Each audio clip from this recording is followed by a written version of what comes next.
Happy Sunday evening, San Jose Sharks fans, and to everybody out there in the world of hockey. I am Aaron James. Thank you for joining me for another watch party here as the San Jose Sharks are getting ready to take on the defending Stanley Cup champions, the Vegas Golden Knights. It still pains me to this day to say that sentence, the defending Stanley Cup champs, but it is what it is. All right, before we get started, let's just get everything out of the way, all the social plugs. Follow us on social media. Please follow us on social media across the board at Shark City Hockey. You can find us on Instagram. You can find us on YouTube, of course, and you can also find us on X. Still working on the whole thingamajig with the Facebook, but that's pretty much water under the bridge at this point. We'll continue on strong on Instagram, X, and YouTube. So one more time, in case you missed it, join us at Shark City Hockey across the board. All right, we got quite the matchup here tonight. The San Jose Sharks again are taking on the Vegas Golden Knights. The Golden Knights have won 3 of their last 4 games against San Jose. So this, I think, is going to be the most important game out of this 6-game road trip. It's going to be a real test to see, a real test to see what we're made of, and if, in fact, all these victories, all these coming from behinds, all these dramatic wins that we've been enjoying as Sharks fans, actually is meaningful. If it's actually like legitimate, I guess the lack for better words is what I'm trying to say here. Pardon me as I'm doing all my graphics here. All right, enough of all that noise. Let's go into some of the player stats here that I want to talk about. So the San Jose Sharks have had recent success, and they are getting it from some key players. First and foremost, Mikael Granlund. Outstanding couple of games. So in the last 4 games, he has 9 points. He had a 3-point night in New Jersey, a goal and 2 assists, a 3-point night in Detroit, a goal and 2 assists. By the way, he scored a game-winning goal in overtime. That was his 300th career point, and all that landed him NHL Player Association Player of the Week recognition. Some other players that I am enjoying watching the performance as a fan on the ice: Anthony Duclair, 5 points in his last 4 games, 2 goals against New Jersey, 2 points against the New York Rangers, a goal and an assist against the Islanders.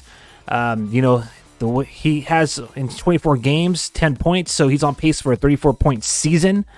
I am looking forward to see what he brings tonight against the Golden Knights. Let's be honest with you. Tomas Hertl has rise to the occasion on this road trip. 7 points in the last 4 games, 2 goals against Detroit, a hat trick against the New York Islanders. That was his 6th career hat trick, and now he's tied for 9th, by the way, in franchise history for his shorthanded goal that he scored against Detroit. Man, that was amazing. Anyways, so he's tied with Evander Kane and Mike Ritchie, for those of you who are wondering. And then one of our youngest, brightest stars of the future, is he's hot now. 5 points in the last 4 games, William Eklund. He had a 3-point night against the New York Islanders, a goal and 2 assists, including the game-winning goal in overtime. He's had a goal against in New Jersey, and he's on pace for a 37-point season. Not looking, too shabby. After 27 games played, he has 13 points total, 6 goals and 7 assists. So some big news tonight, and that is that the San Jose Sharks are indeed going to dress Henry Thrun. They recalled Henry Thrun from the Barracuda. It was kind of uncertain whether or not he was going to be in the lineup for the road trip, but it is happening. It is live. Mark-Edouard Vlasic is a scratch, and it is being dubbed as personal reasons. And nonetheless, that means Henry Thrun will get his return in the San Jose Sharks lineup. Henry Thrun has 1 goal and 6 points in the 18 games that he's played with the San Jose Barracuda, and he also has 2 assists and 5 block shots in the 2 games that he played with the Sharks at the start of the season. So a lot of San Jose Sharks fans were not so thrilled about Henry Thrun being sent down to the minors, and were wondering how long it would take. Personally, I thought this would be a recall in the spring, like going toward the spring, definitely after February. So I'm thrilled to see that Henry Thrun is back in the lineup. For those of you who are just curious, his waivers exempt, so the Sharks had the luxury of sending him up and down, the CUDA and the Sharks roster, as much as they please. But let's just hope that he could become a staple at the blue line and, have an extended stay here with the San Jose Sharks. All right. So with that being said, let's talk about the lineup here. So today's projected lineup, and again, this is just projected. I want to stress this. It's another one of those situations where David Quinn is kind of playing the lineup close to the chest. It hasn't really been revealed. We're getting a better idea of it now, as we're just moments away from opening face-off here. But I'm anticipating that's going to be Fabian Zetterlund, Mikael Granlund, Anthony Duclair on that same line. Mario Ferraro and Kyle Burroughs are more than likely going to be defensive pair. As I report this to you, I am definitely just double checking to make sure, double checking sources and make sure, I give you the latest. So it looks like the Vegas Golden Knights, out of all teams, actually tweeted out or posted out on Twitter what the main lineup will be, and it seems pretty accurate, so I'll continue with the report. It looks like nothing's changed for the Sharks. So yeah, Zetterlund, Granlund, Duclair. Defensively, Ferraro and Burroughs. The second line, or your top 6, tomato, maybe you consider it your first line. You have Eklund, Hertl, and Barabanov. And your defensive pair is going to indeed be Calen Anderson and Henry Thrun. So Henry Thrun is sliding into Marc-Edouard Vlasic's spot. Again, Marc-Edouard Vlasic is out of the lineup for personal reasons. On that third line, just making sure everything here is accurate, and indeed it is. You have Justin Bailey, Nico Sturm, and Kevin LeBanc. They're the third unit. Defensively, you have Nikita Hodachuk and John Ruta. And last but not least, your checking line, if you will. Jacob McDonald, Philip Zadina, and Mike Hoffman. And of course, tonight's starting goaltender is Kaapo Kähkönen. Kaapo Kähkönen, by the way, is 5-1-0 since November 16th. All right, he has a .91 save percentage, so he's looking good. If I'm not mistaken, in his last 4 games, he is 4-0. So, again, this is going to be a tough matchup. This is going to be a real kind of like, in my opinion, this is going to be probably the best, or the most important, I guess is a better way of saying it, game of this road trip, because it is against the champions, and they're the real deal. People may make excuses or try to brush off the Sharks' recent success against some of these clubs for whatever it is that they might say. I'm going to call it cap, but nonetheless, this right here is the real deal. If we could go into Vegas, building the T-Mobile Arena that we historically have not been very successful in, and against a team that we have not been successful in since their existence, I mean, I believe the Vegas Golden Knights have like 23 victories, 2 losses, and 5 OT losses all time against the Sharks. I'll double check that in just a minute. But nonetheless, you get the point. You're talking about, bottom of the Pacific versus top of the Pacific here. So let's hope that the San Jose Sharks indeed will, get the best of Vegas and, start to turn this thing around. That being, Vegas always kind of getting the dubs against us. So with that being said, the San Jose Sharks are 8-17-2. They're 8th in the Pacific Division. They're playing the defending champs and the number 1 team in our division, 17-5-5 Vegas Golden Knights. The Golden Knights have won 3 of their previous 4 games. All right. But the Sharks are looking hot too. The Sharks are looking really good, as a matter of fact.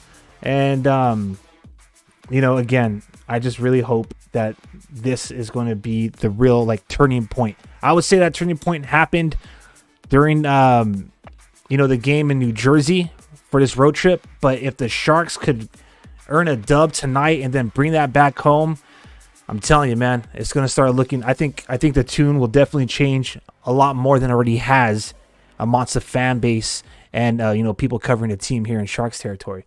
All right, for those of you who are wondering, Adin Hill is not going to be in the lineup. Apparently, he's dealing with a lower body injury, so their goaltender may be getting a new face. So Logan Thompson is typically, the number one guy for Vegas following Adin Hill, but he played last night. So, the Sharks have an advantage here. We've had a long rest since we've upset the Detroit Red Wings, whereas Vegas, they played last night. I mean, they handled the Dallas Stars, so they're coming off of a dub. But Logan Thompson got to start in net. The whole reason I'm mentioning this, which means that the Sharks may indeed get a look at the Golden Knights' 24-year-old goaltender, and that is Jiri Patera. So he could be making his debut. And let me just double check their lines since Vegas shared it. And that indeed seems to be the case. So, he's a 6'3", 212-pound goaltender, 24 years old. This will be his season debut. I believe he has 2 career games played, and he's 2-0. So, another opportunity for the Sharks to really, change their fortunes against this Vegas squad, and maybe exploit their new goaltender here making his season debut tonight. But nonetheless, I'm looking forward to a great matchup, a great game. If you are watching us live on YouTube, make sure you like and subscribe. Like the stream, subscribe. Let us know. Let us know who you got. Let us know who you got here, because we're about to get down live, so we might as well just ask you out there. Let us know who do you got. Type SJ in the comment section if you got the San Jose Sharks. And let me know if you got the Vegas Golden Knights, because we do have fans from other fan bases chime in here. Let me know if you got them by typing in VGK. So that'll be the first prompt for tonight. All right, let's get into this.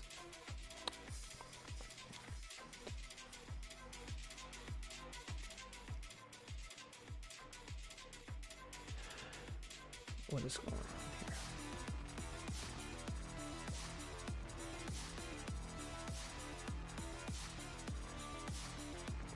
There we go. Pardon me.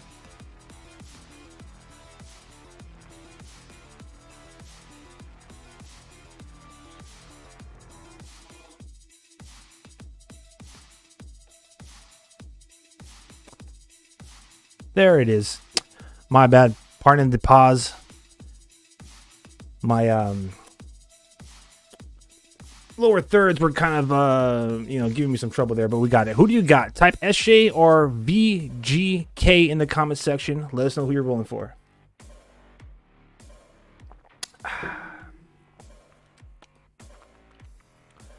All right, so while we wait for opening face-off, let me give you our historical stats as we usually do the top of this show here.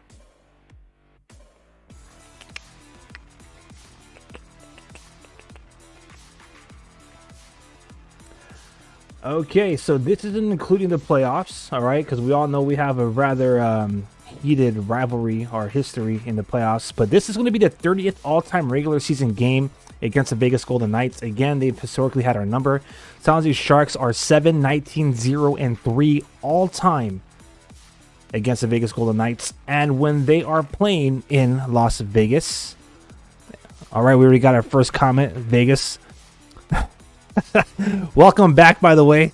I recognize that name. I'm just assuming that you're not a Sharks fan, so you're going to be rooting against whoever they're playing with, which is all good. It's all good. We love it.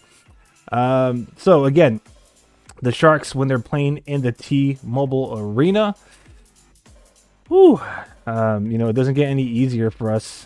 That's for sure. So, in T-Mobile Arena, This will be the 16th all-time game that San Jose has played the Knights in their home. They're 4-9-0-2. So I'm hoping that with Adin Hill kind of being out with a lower body injury and their new 24-year-old goaltender, or their, not really new, but it's definitely a debut with the Knights, that being Patera, Jiri Patera. I'm hoping that will really help out the Sharks. So Patera has played some time with the Knights farm system, with the Henderson Knights. So he's 6-6-2 in the AHL this year. He has a .900 save percentage with 3.17 goals against. So again, he was called up because Adin Hill is dealing with a lower body injury. Their typical starter, being Logan Thompson, has played I think 6 games in a row. So I'm pretty sure that it's already confirmed that Patera is starting in net. So I'm pretty sure the Sharks are going to want to take advantage of this young goaltender, and I hope so. So opening faceoff is coming out here. So one last time, if you are joining the stream right now, let us know who you got. You got San Jose, type SJ. If you got Vegas, type VGK for Vegas Golden Knights in the comment section. And let's get ready. I cannot wait for this game. I seriously can't.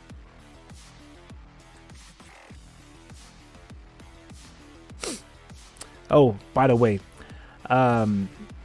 key injuries for the San Jose Sharks. Ryan Carpenter is still being placed. He's still on the IR. I honestly think, again, that's just a roster movement strategy by General Manager Mike Grier. Looks like Luke Cunningham is not going to be available, and neither is Ty Emberson. They're all on the IR list. For Vegas, their defender Alec Martinez is on injured reserve, and obviously Adin Hill is not going to be available. So, it's been an impressive last couple of games for the Sharks. Honestly, though, I'll just be 100 with you. I don't believe this is a team that the Sharks can afford to get behind in and then kind of rely on trying to come back. So that's kind of been the trend lately. We've seen it in New Jersey. We've seen it against both New York teams, and then we've seen it against Detroit. We fell short against the New York Rangers, but we were able to best the Devils, the Islanders, and the Red Wings. I don't think this is a type of game that we want to play against this team because Vegas is the type of team where if you give them a commanding lead, they could definitely shut you down for the rest of the game. So let's see what we got.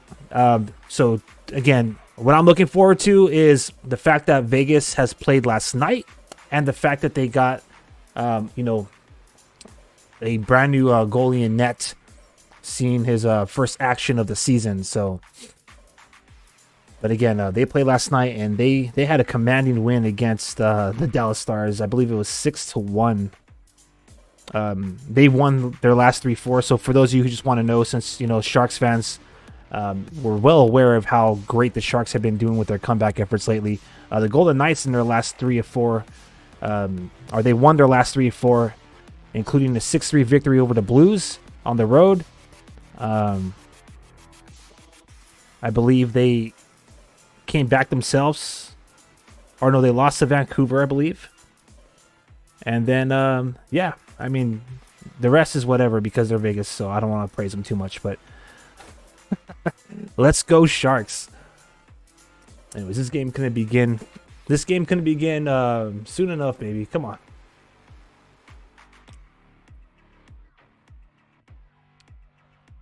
Okay, really quick too. By the way, thoughts and prayers are with University of the University of Nevada, Las Vegas. Very tragic incident happened over there a few days ago. So, thoughts and prayers over here from, fans of Sharks territory are with, the family and friends of, the victims of that atrocious tragedy. So I just want to pay my respect. And then also earlier today, Tony Granato, an ex-Shark Some could consider him, definitely Sharks alumni. Some might consider a legend. Our thoughts and prayers are also out with you today, as he announced some very private and personal news. He posted it out on X. So, thoughts and prayers are going out to everybody out there, especially during this time of year. I think it's going to be tough. And I just want everyone to know who may be watching out there that, that we have you all in our mind and in our hearts. So, let's see. Let's see if I have tonight's lineup correct. I think I might be a little misspoken. So I see the Sharks, they had posted on social media who their they posted on social media, like, everyone arriving off of the bus, and Willem Eklund was on that bus, but I'm getting word right now that he is not in the lineup, which is extremely strange. Let me look at this one more time.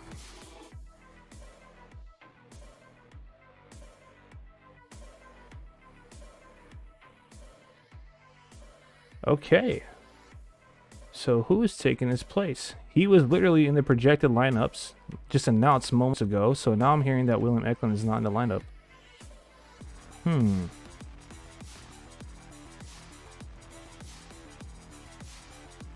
Very interesting.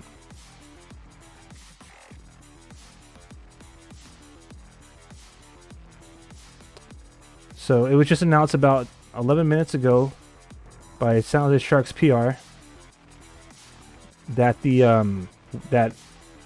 young Willem Eklund, who is doing outstanding for us, will not be in the lineup tonight. So very, very interesting turn of events right before the opening face-off. Let's just go back to, let's revisit his stats just so you can understand how impactful this is. Here we go. Wow, what a turn of events. So that's not looking good for us. Definitely not, what we want to see. Pardon me. Let me bring this back up. Well, Willem Eklund, again, had 5 points in the last 4 games, including a game-winning goal against the New York Islanders. He had a 3-point night against that team, 1 goal, 2 assists. He had a goal in New Jersey. So it's not really telling us, just a lower body. I don't know what's going on. He looked fine when he came off the bus. They literally posted it right before, maybe 30 minutes before the game. But nonetheless, Willem Eklund's being announced as not in the lineup. Okay. Very interesting. See if we can follow up on what's going on there.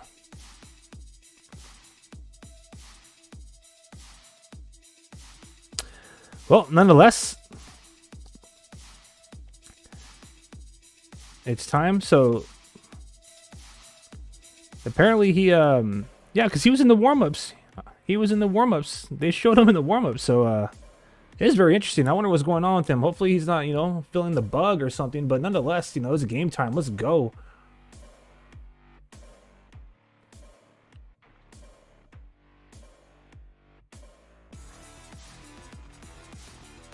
Vegas Golden Knights are going with their golden helmets tonight. Again, they have the University of Nevada, Las Vegas stickers on the back. So that's why I wanted to show my respect to them. But here we go, fans. Here we go. Puck has been dropped.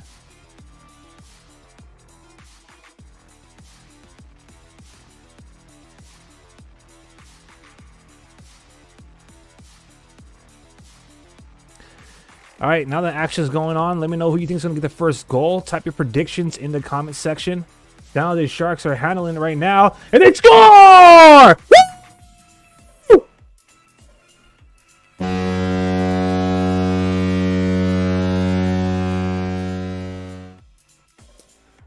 If you didn't have a chance to predict who's going to get the first goal, I don't blame you. Just 29 seconds into the game, first shot on goal, Mario Ferraro.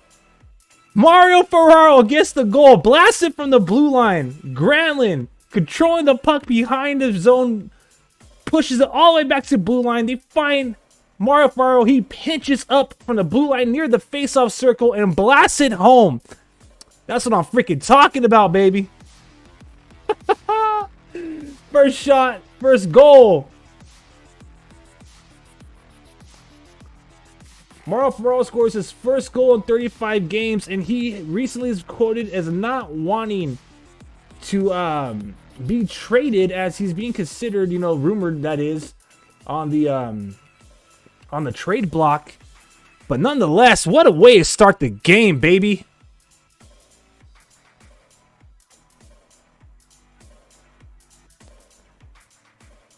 Yeah. That did not take long.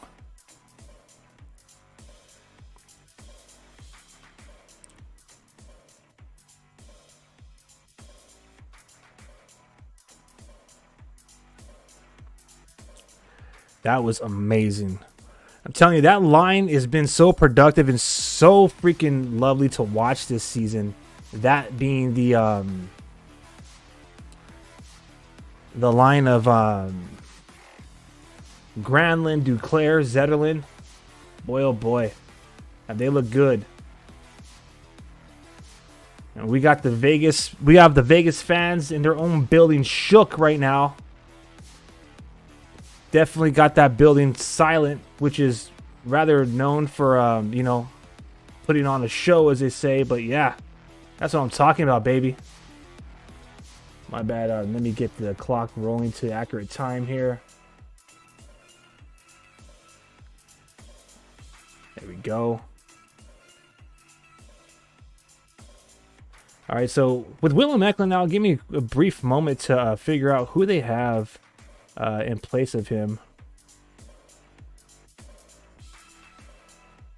But nonetheless, man, that's amazing.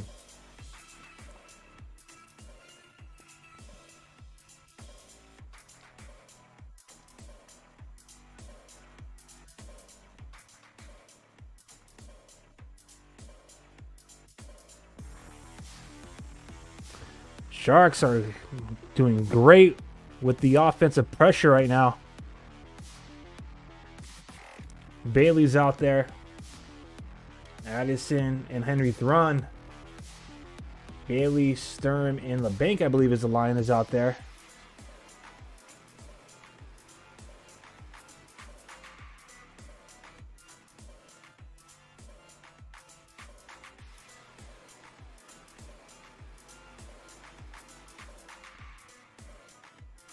That is so strange that he has a lower body injury, Willem Eklund, because, again, you know, the Sharks posted him literally coming off the bus. But it is what it is.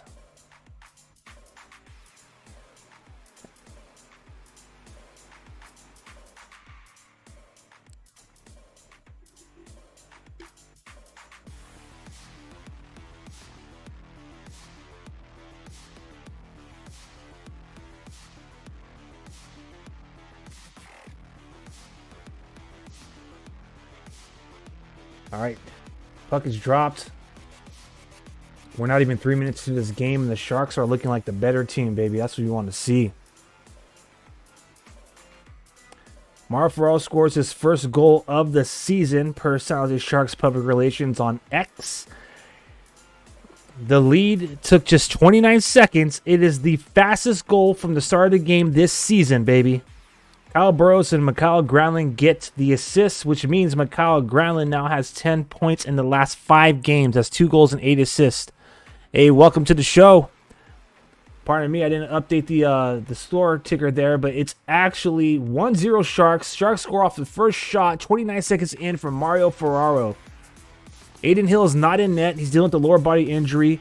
As far as the Sharks go, Vlasic, these are some quick, like right before the game, like breaking news, like right before the game. So Vlasic's out for personal reasons. Willem Eklund all of a sudden has a lower body injury, so he's on the lineup. So those are like the only changes that we had after we reported our projected lineup. But nonetheless, Kaapo Kähkönen gets a start in net. And Mario Ferraro, who we've all heard his name being on the trade block and in trade rumors. And I think most recently was telling the press that he doesn't want to be traded. Well, he's making a case, that's for sure. And he scores the first goal. The Sharks only have 2 shots right now on goal, and again, that first shot on goal from Mario Ferraro, it beats Jiri Patera, who I believe is the I believe that's how you say his name. So pardon me if I didn't say that correctly, but he's getting his debut for the Vegas Golden Knights tonight in goal.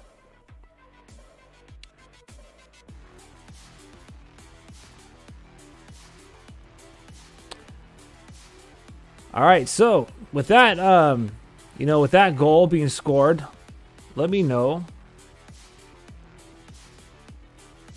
who do you think scores next?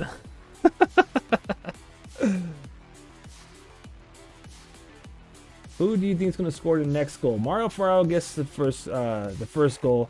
And it doesn't have to be a specific player name. I mean, bonus points if you get a specific player's name. But let me know who you think scores next. It could be the team. It could be a specific player. But yeah, the Sharks, man. I honestly think we're going to take this game. I know it's a little early, but Vegas played last night. They got the new goalie in there. Sharks are hot. They came off of a rest. Everything is kind of in our favor, in my opinion.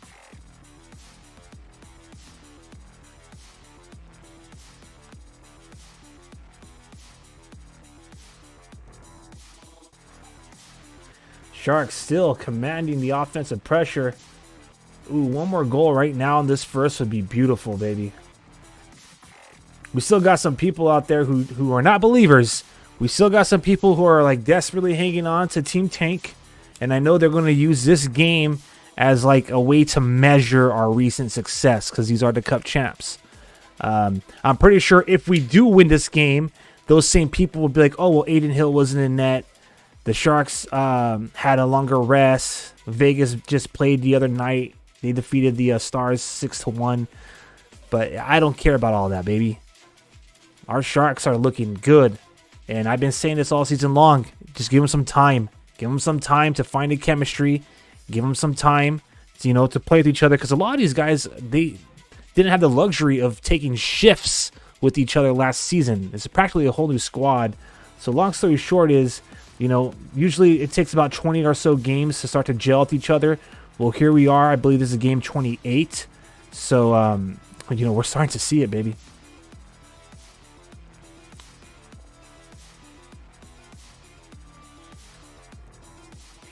And Kaapo Kähkönen again, he's looking good. As I reported at the top of the hour, he's 5-1-0 in his last, since November 16th. I believe that's how long it's been. And he's been outstanding. And, I don't mean any disrespect to Blackwood, but on the flip side of that, he's been 1-3-1. So, it looks like the Sharks finally have a goalie tandem in play. So I know some people are going to say, okay, that means that Kähkönen's the starter now. I don't think so. I think what that means is that we finally have ourselves that that pair of goaltenders that we could rely on. Ooh. Or I'll go as far as to say, we finally have 2 starting goaltenders, right? Like starting goaltender potential here. Blackwood, in my opinion, is still solid. But we all been waiting for Kaapo Kähkönen to rise, and he did against Detroit. Maybe it just took Kaapo Kähkönen to provide a little bit of stability and security for the guys in Detroit. But the Sharks definitely responded when Blackwood got taken out when they're down 4-0, and then Kaapo Kähkönen being in net for that comeback. You can't ignore that, right? I love it. It definitely helps his case for, getting back in what some people were hoping to be a healthy goaltender battle. But yeah, nonetheless, he gets a start tonight, and it's looking good so far. It's looking so good. So first TV timeout again. Mario Ferraro scores off of a wrist shot 29 seconds into the first period. Kyle Burrows. So that's his first goal of the season. Kyle Burrows gets his 4th assist, the primary assist, but he gets his 4th of the year. Mikael Granlund gets his 14th assist of the year. And This is amazing. My bad. Mikael Granlund, what a freaking outstanding, an outstanding player, man.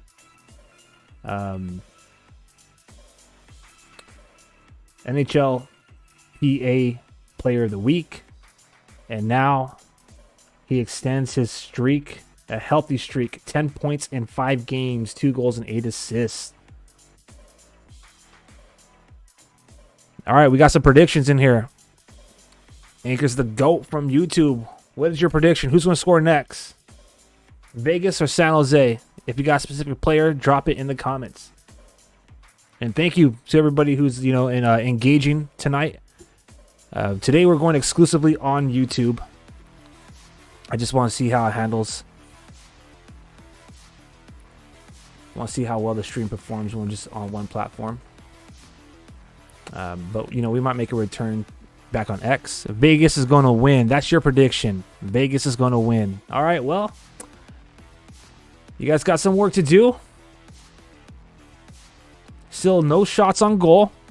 Almost halfway through this period.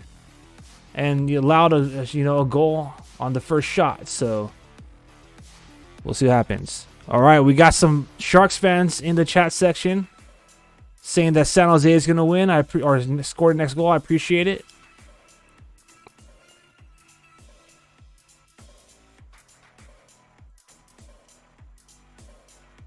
All right, shots on goal are actually 3 apiece now. Pardon me. I'm telling you, man, NHL needs to update their website. My bad. How is the source not the most reliable? Anyways, it's your guys' league. Come on, man.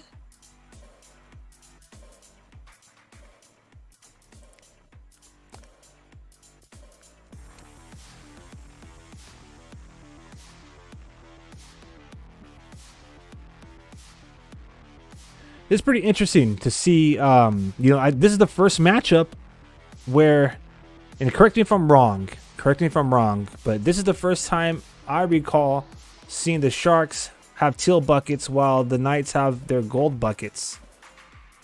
So correct me if I'm wrong. I don't assume that the Knights wore their gold buckets at the tank before, so kind of unique little contrast there in the colors between both teams.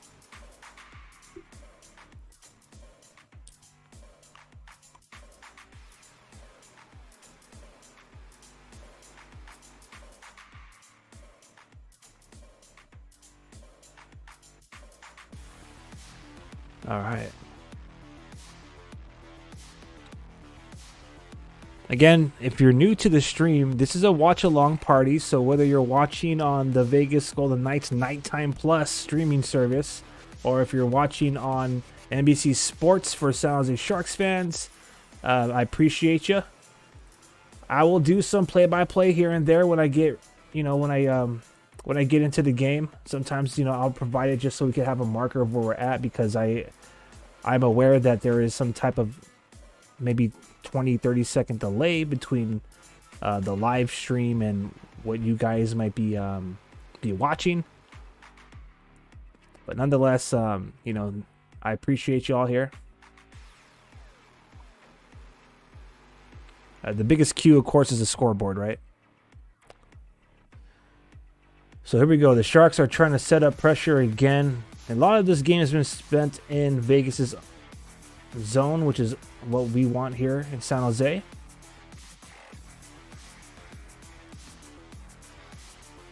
Oh, Sharks do a giveaway, turnover, but Bailey gets it right back. He has to reset behind his own blue line, however. All right, we're almost halfway through this period. Shots are 3 apiece for both teams, and San Jose has a goal. So this is freaking, it's pretty awesome. Honestly, though, since that quick start, the game kind of fizzled out. It looks like both teams are starting to fill each other out. Vegas right now is setting up some chances and pressure.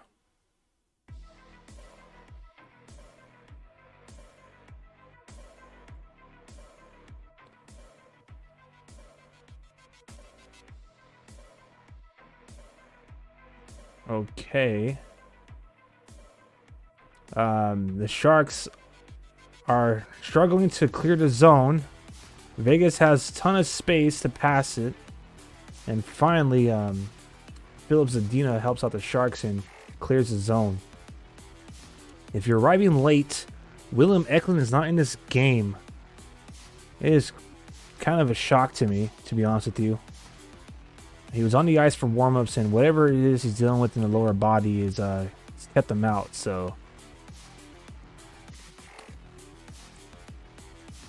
I'm gonna have to report and have to look up how they are adjusting to that. So once I find out, I'll let y'all know.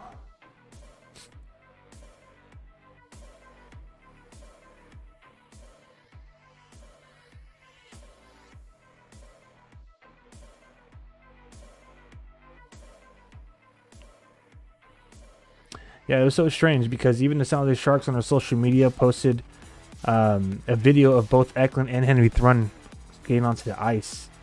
So who knows? Maybe he's dealing with something. Maybe too much Vegas buffets. Who knows? A lot of the guys were posting on their social media accounts on Instagram stories. A lot of them were going out. I believe Giovanni Smith was at the NBA in-season tournament last night that was going down in this very arena in which they're playing in now. And Hurdle was out and about with some other Sharks players enjoying, Vegas nightlife and entertainment. So that was one of the things I was paying attention to, because it's the last time the Sharks came to Vegas. They were, it was fresh off, I think, their second home victory.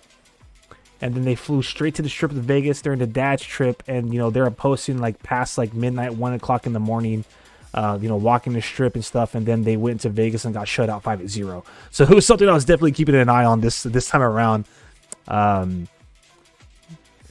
They seemed a little bit more disciplined, or at least maybe more private is a better way of saying it. Not showing everyone their next move on social media, but nonetheless, they look good. It's unfortunate that William Eklund isn't in this game. Marko Vlasic was a last-minute scratch as well. Personal reasons being cited as the cause of him not being in the game.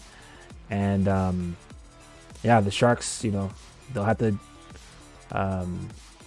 adjust for the lack of Eklund, but Henry Thrun gets his first start since the beginning of the season, taking Vlasic's spot. So that was a quick fix.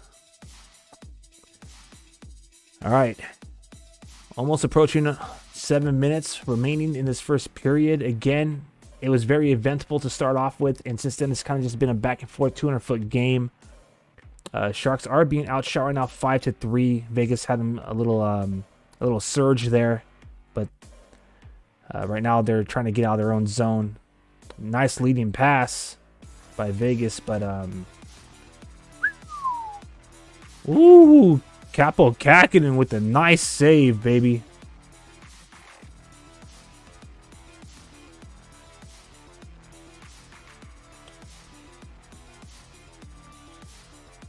Another save by Capo Kakinen. You know what? I think that deserves some recognition. So let's type big Capo energy in the comment section. Capo Kakinen bailing out the Sharks there on those last few minutes. Those 6 shots on goal have been quality shots. So big Capo energy as a Capo Kakinen, pardon me. Capo Kakinen, my goodness gracious. Say that 5 times fast. It's, looking good here. All right, some more news from the Sharks public relations, some more updates. Mario Ferraro's goal is his 4th against the Vegas Golden Knights in 20 games. And his last goal before tonight was against Vegas at the end of last season, March 30th, 2023. So that's what's up.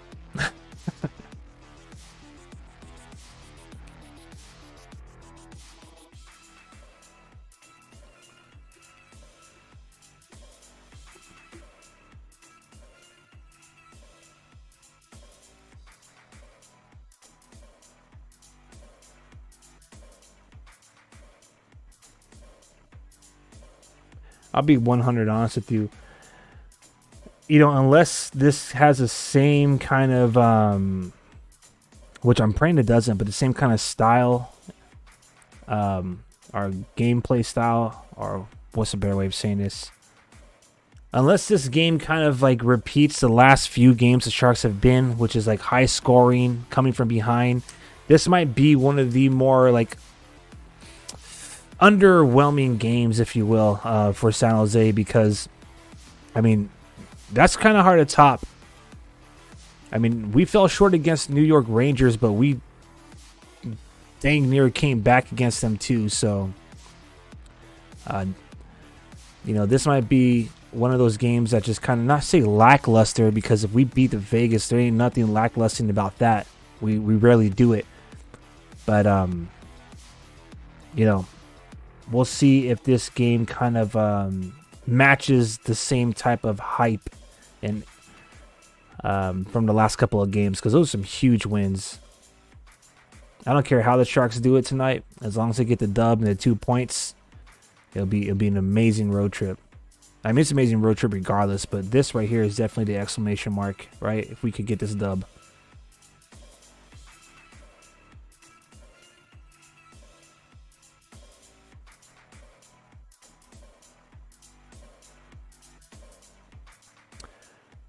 All right, so Mikael Granlund, he left shortly. Not too sure what happened with him there, but nonetheless, he's back. So that's good. He was a big part of that first goal. He pretty much was driving the puck behind the net, drove all the way to the blue line, passed it. They found Ferraro. He pinched to the faceoff. Nice little wrist shot. Sharks winning 29 seconds into the game, 1-0.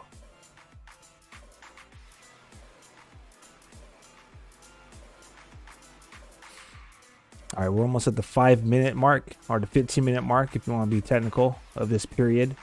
5 minutes remaining. Sharks are starting to get outshot, but they still, you know, in terms of puck control or possession, it's pretty much even.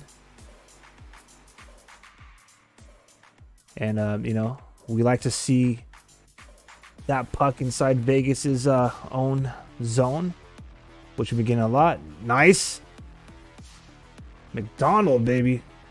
Playing solid. Nice little steal against the boards and then puts a shot on net. Still working hard behind the net and drives it. Was Zadina. All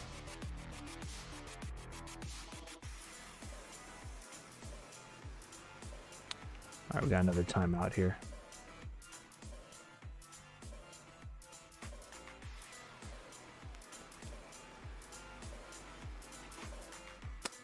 All right, games on TV timeout.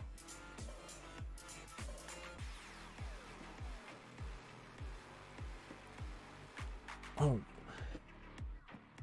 All right, thank you to everybody who's joining me live. Now the Sharks are, getting ahead of myself. They are leading this game right now against the Golden Knights. Score 1-0. Mario Ferraro gets his first goal of the season. The last time he scored a goal was March 30th of last year, and it was against Vegas. Kyle Burroughs gets an assist, the primary assist. It's his fourth apple of the season. And Mikael Granlund, man, 14 assists. Mikael Granlund is out freaking standing.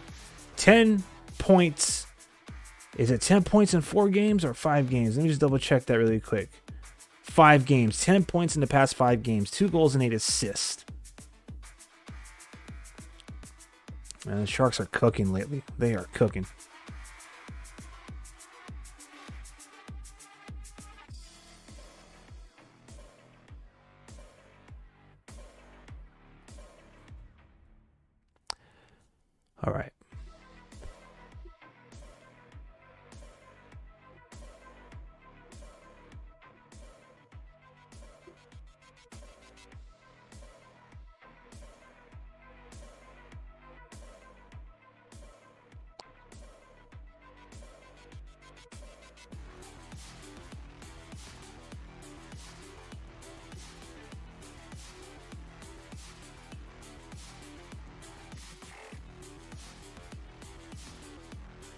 All right. All right. Sharks are back from TV timeout. If you're joining us right now, First shot, 29 seconds in, we get a goal. And that's where we're at. And now the Sharks are working deep in Vegas' zone. Puck is kept in by Thrun. That's right, Henry Thrun gets his first start back from the beginning of the season. He had 2 games with the San Jose Sharks. And he had 5 block shots and 2 assists. Since those 2 games, he spent 18 games with the Barracuda in the AHL, in which he had 1 goal and 5 assists for a total of 6 points. Henry Thrun is sliding into the blue line, pardon me, for Marc-Edouard Vlasic, who's being listed as healthy scratch for personal reasons. And probably more shocking than that, last minute addition. And, Henry Thrun was called up, so we all were kind of hoping he'd get, started in this game against Vegas. But nonetheless, probably more shocking than Henry Thrun getting that last minute call into the lineup is William Eklund, who participated, literally stepped on the ice to begin this game with Henry Thrun. Just look at the Sharks social media. They're stepping on the ice together at the T-Mobile Arena. He, all of a sudden, after practice, had a lower body injury, so he's not in the lineup. William Eklund has been outstanding. He has 5 points in his last 4 games. He had a game-winning goal in OT, or game-winning goal. Yeah, in OT, I believe it was, against the Islanders. So, the Sharks will definitely miss him out there, but nonetheless, they look good, baby. There's Granlund again, setting up Burrows. But Burrows, who had an outstanding opportunity right now with a backhanded shot, is now penalized for tripping when he was chasing his rebound behind the Vegas net. So that means the Sharks are on a penalty kill. So what that means, Sharks fans, is let's type "Go Sharks," as the Sharks have a 2-minute penalty kill here. They're down 5. They're down a man. Vegas has a man advantage for about 95 more seconds. And we have 3 minutes remaining in this period.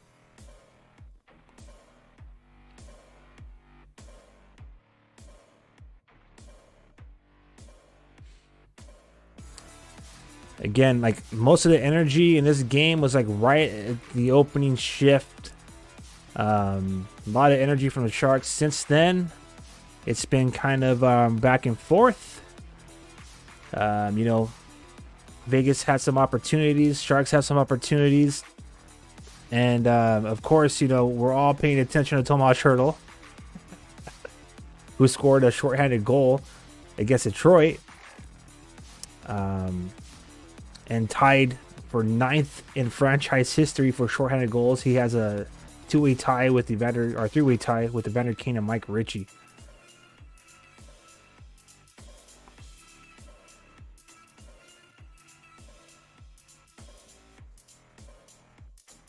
All right, 55 seconds remain in the power play. Sharks are trying to go shorthanded right now. Sturm almost freaking takes the puck away near Vegas's blue line.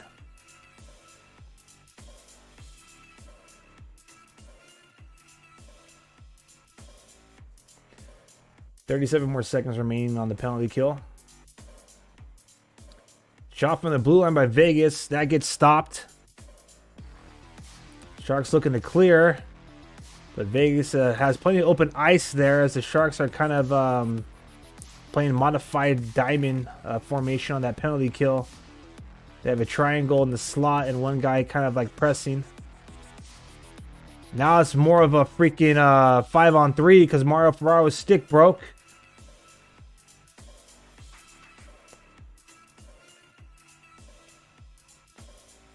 I think he gave his stick. I think Granlund gave him his stick, and now Granlund's out there playing without a freaking stick. Penalty is over. Granlund now gets a stick from the bench. Pressure continues, but Kaapo Kähkönen, baby, makes it happen. Sharks killed off that penalty. That's what I'm talking about.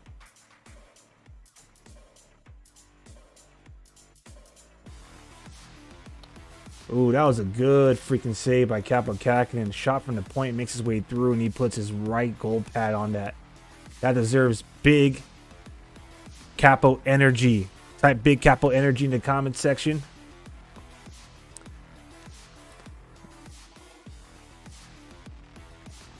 Deep in Shark zone is this face off now. So we have about 1:15 remaining. Looks like the whistle kind of blowed. They drop the puck. They blow the whistle. They're going to drop it again. Sturm is in the face-off circle with Eichel. And he wins it. Sharks get rubbed off the puck deep in their zone by the half wall. Now leading pass. Finds Duclair. Alright, they're working. Zetterlund behind the trapezoid. Duclair set up by the crease. Blast on the freaking net by Thrun. That's what you want to see. And Vegas stops the puck.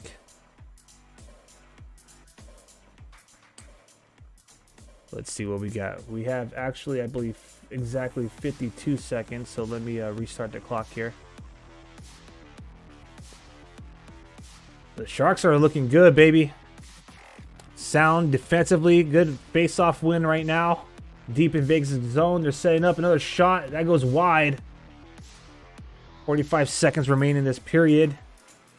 Sharks had to retreat as the puck goes all the way out of the zone to their own. Now the dump and chase. Woo! Burrows blasted for the blue line.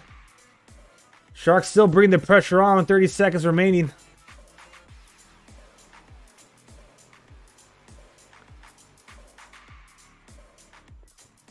Duclair, Fabian Zetterlund, and Granlund, man. I'm telling you, that's our top line. Here they go. 10 seconds. Sharks on the rush. It's a 2-on-1. They take a shot. Oh, what a save from freaking the Vegas goaltender, man. Wow. Patera. What a save. That could have easily been 2-0.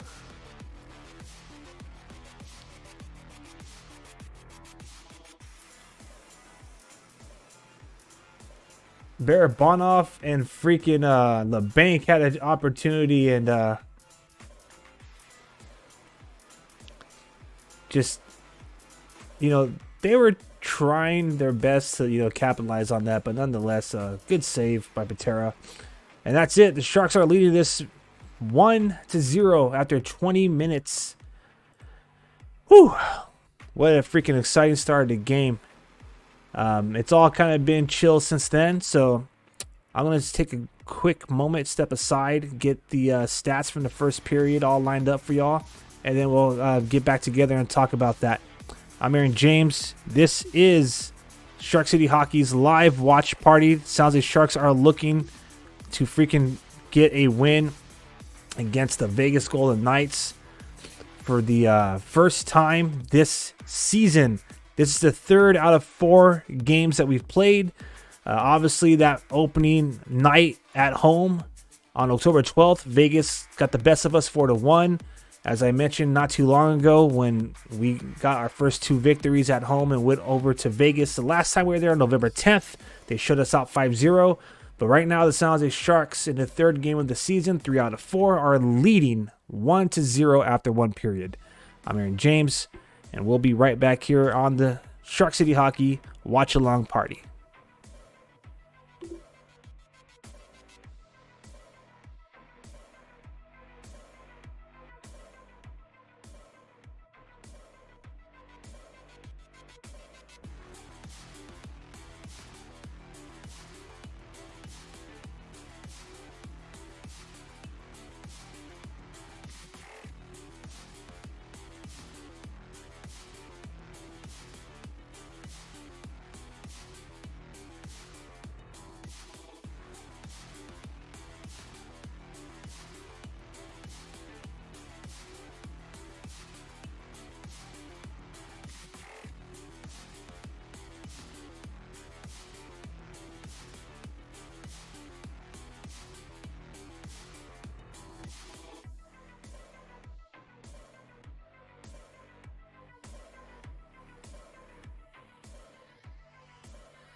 All right. What's up, Sounds like Sharks fans? I am back.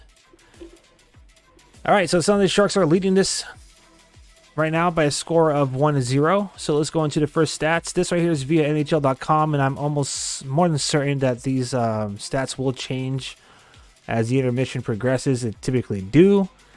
So when they do, if they do, I'll report them live. But nonetheless, Sounds like Sharks are leading in the shot department, and they're leading on the scoreboard.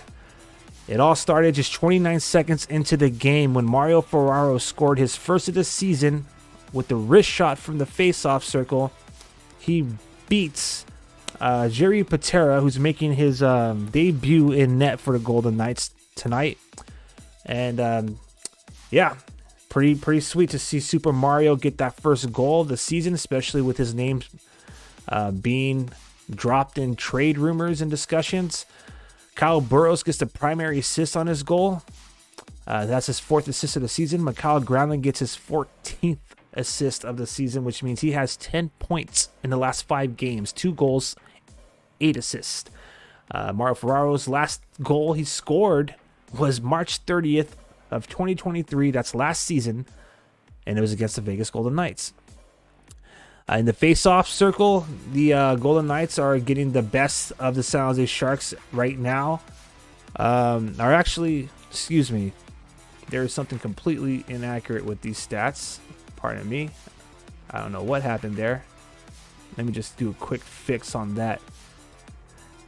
So the San Jose Sharks actually are besting them 57.9% to the 42.1%. There we go. Let me update that. And this right here should be 0-0 on the power play. There's only been 1 penalty, pardon me, as you can see there. So back, let me start from the top. Face-off percentage for San Jose, 57.9. They are besting the Knights in the face-off circle. And the Sharks committed 1 penalty, but they're able to kill it off. That penalty was committed by Kyle Burroughs for tripping against Brayden McNabb. That happened at 16 minutes and 28 seconds. Kyle Burroughs had a nice opportunity. He put a backhanded shot on Patera, but it was practically like a clean entry into the slot. You could almost declare it like a breakaway goal, but he did have some defenders on his back, on his heels. He chased his own rebound behind the trapezoid and ended up tripping Brayden McNabb. So the good news is that the San Jose Sharks did kill off that penalty, and it's the only penalty they committed. Vegas Golden Knights thus far has played a rather disciplined game. The physicality is there. San Jose Sharks has 9 hits to the Vegas 8. And as far as blocked shots go, San Jose has 5 to Vegas's supposed to be 6. It was 7. Like I said, these stats will more than likely fluctuate because NHL.com just be doing that to me all the time. So let's update that for y'all here. And as far as takeaways and giveaways go, San Jose Sharks have 0 giveaways and 2 takeaways. And the Golden Knights have 2 giveaways and 1 takeaway. Let's go into individual efforts with the San Jose Sharks.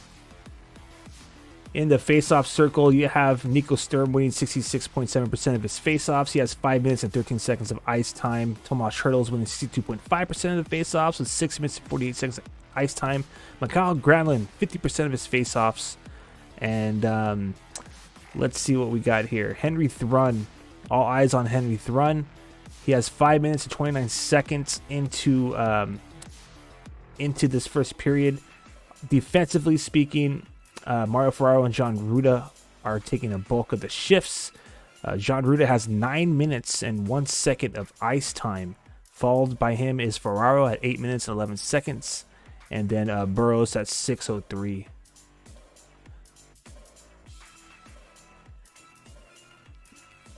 Kaapo Kähkönen doing pretty solid. 7 for 7 on even strength. 1 for 1.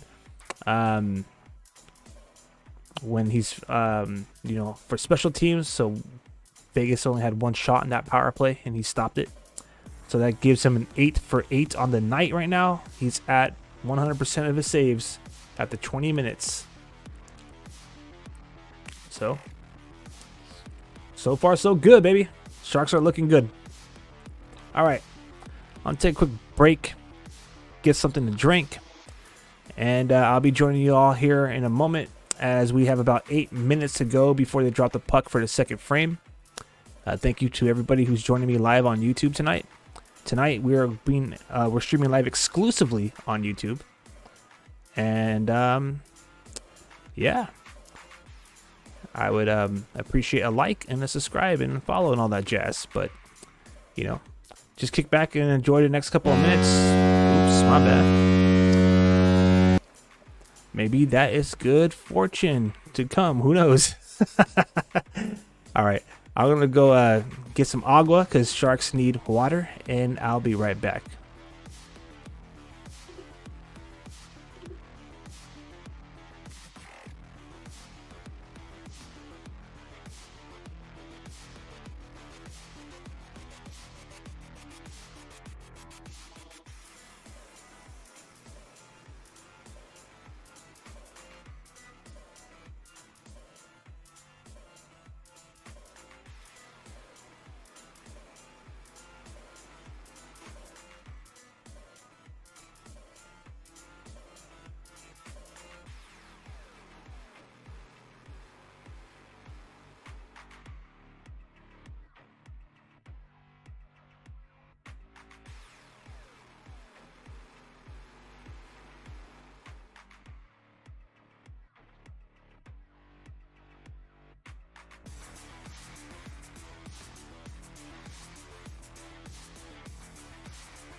All right.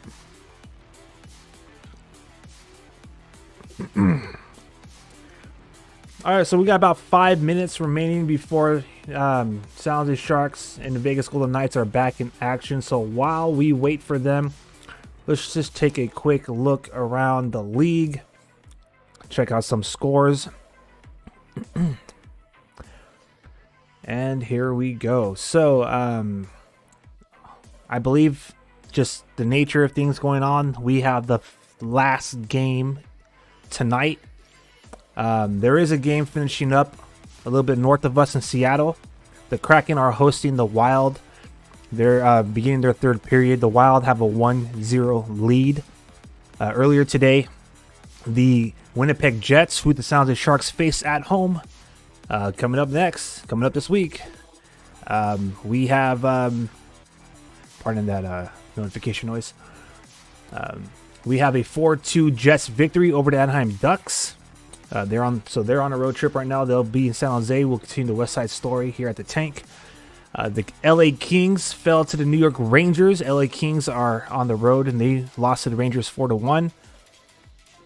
The Predators defeated the Montreal Canadiens in Montreal 2-1. The Capitals defeat the Blackhawks 4-2.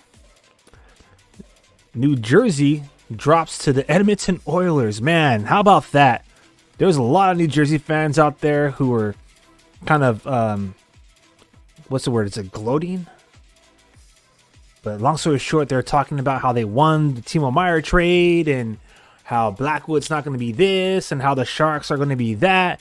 Well, look at that. They just lost to another one of the freaking teams that they thought that they were better than. They lost 4-1 in Edmonton, New Jersey.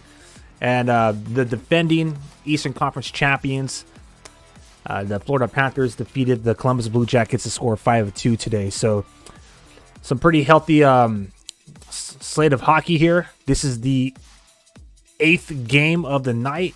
San Jose Sharks are leading score 1-0. And we're just a few minutes away from finishing up this first intermission. Still got some time. It's a 1-0 game. It's anybody's game, so you can let us know. Who do you got? If you got the San Jose Sharks, let us know in the comment section. Type SJ. Or if you got the Vegas Golden Knights tonight, after all, it's only one period, 20 minutes. I'm just trying to, keep it fair. I hope the Sharks devour these guys tonight, baby. But, you still got a chance, I guess. So let me know who you got tonight. Is it San Jose? I believe it is. Or is it Vegas? Let me know in the comment section.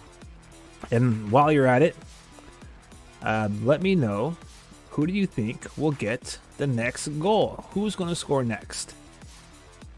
So, bonus points if you predict the player. Otherwise, you can keep it simple and say San Jose or Vegas.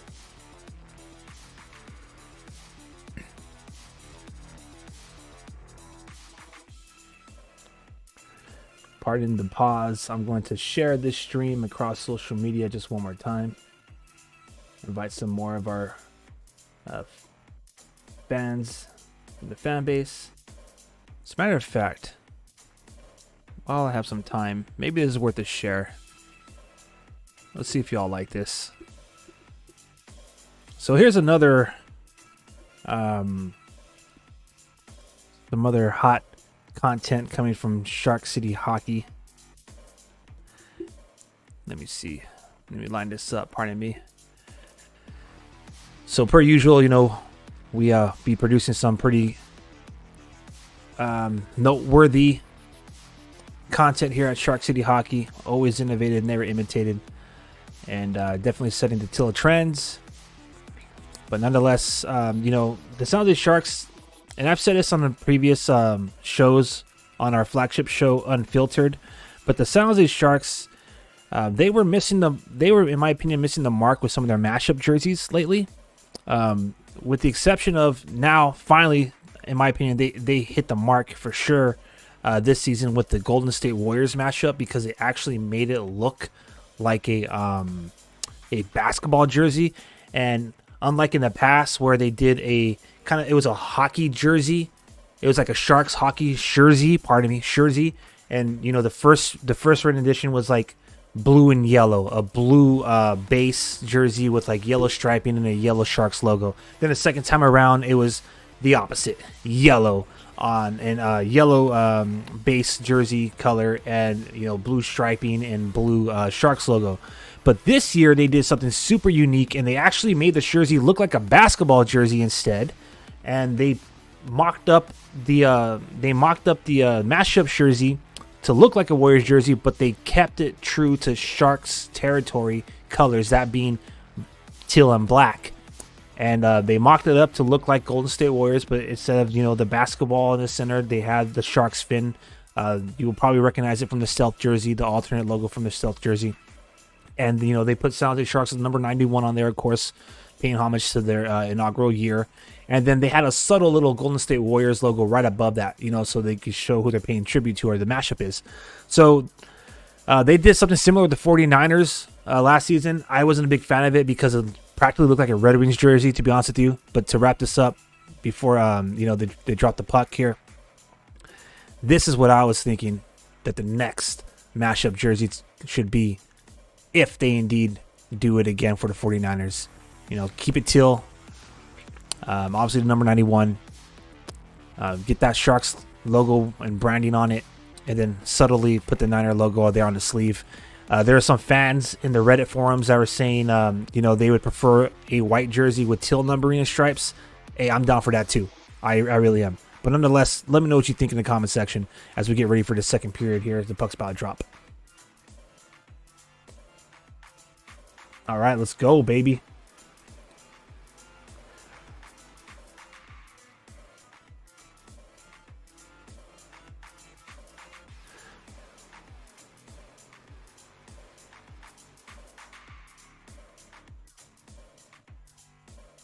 All right. There we go, baby. My bad, my bad. I was trying to look for the freaking goal button. My bad part in the late reaction there. Let's do that one more time. Oops, my bad.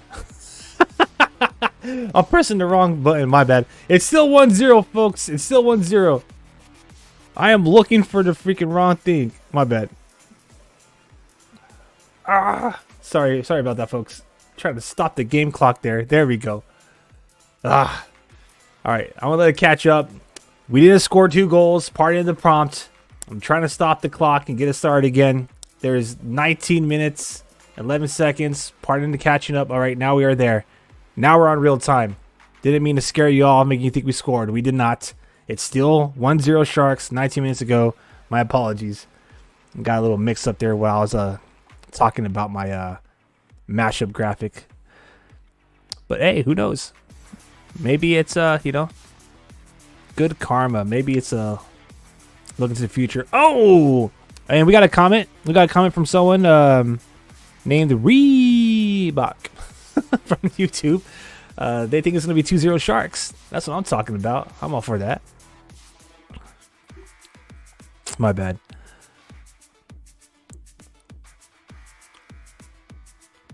My bad on the preemptive goal call there.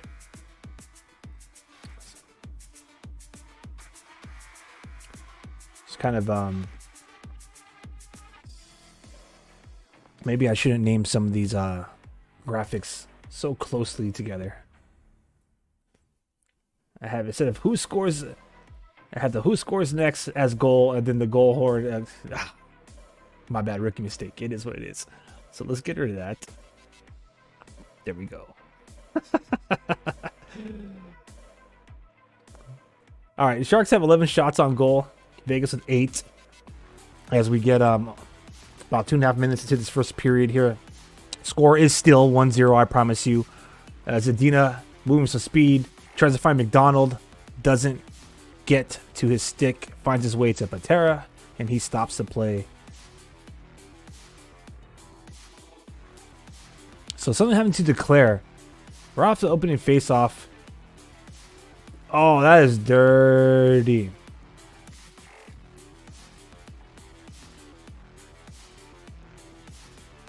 So, if I'm not saying this correctly, pardon me, but I believe it was Coulson. Let me just double check that.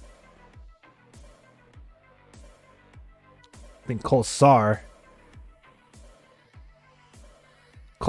like shoulder checks Anthony Duclair, like blindsides him, hits him in the head right off the opening face-off. That was dirty. That was dirty. Very upsetting.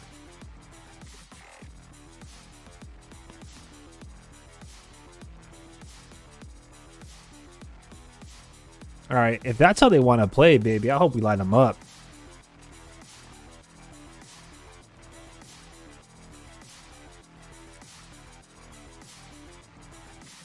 That was some bull shark, man. Anthony Duclair is one of my favorite players. He is definitely one of my favorite Sharks this season. But that was bull shark. I can't believe there wasn't no penalty on that. As a matter of fact, that deserves a graphic. Let's type bull shark, everybody.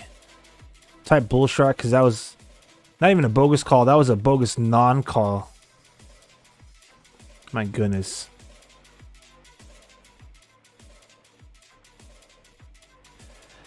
All right, Sharks are setting up shop in big zone. Put some shots. Barabanov's out there. Henry Thrun's out there. Granlund's out there. It looks like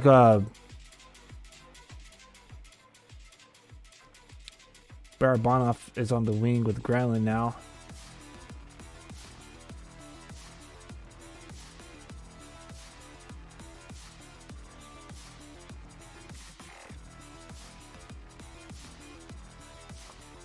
All right, Zetterlund now.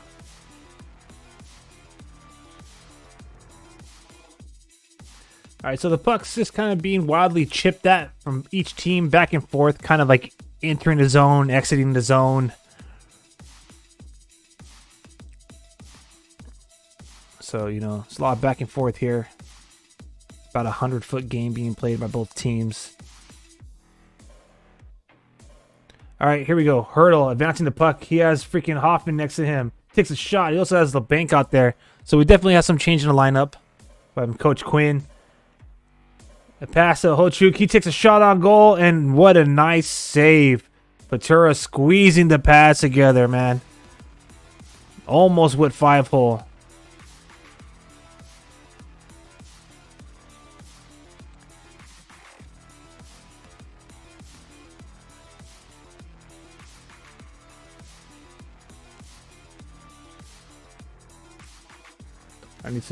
I need an update on Anthony Duclair, baby. What's going on with him?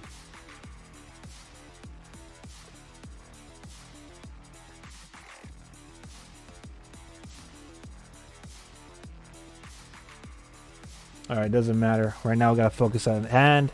Sharks win a face-off deep in the zone. Oh!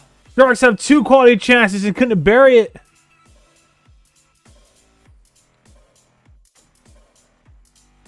Still keeping the pressure down deep are the Sharks. I think they got caught on a line change, so here come the Vegas 4-on-3 opportunity. They shoot that wide. Vegas still chipping away at the puck, trying to set up low. They swing the puck around to the half boards.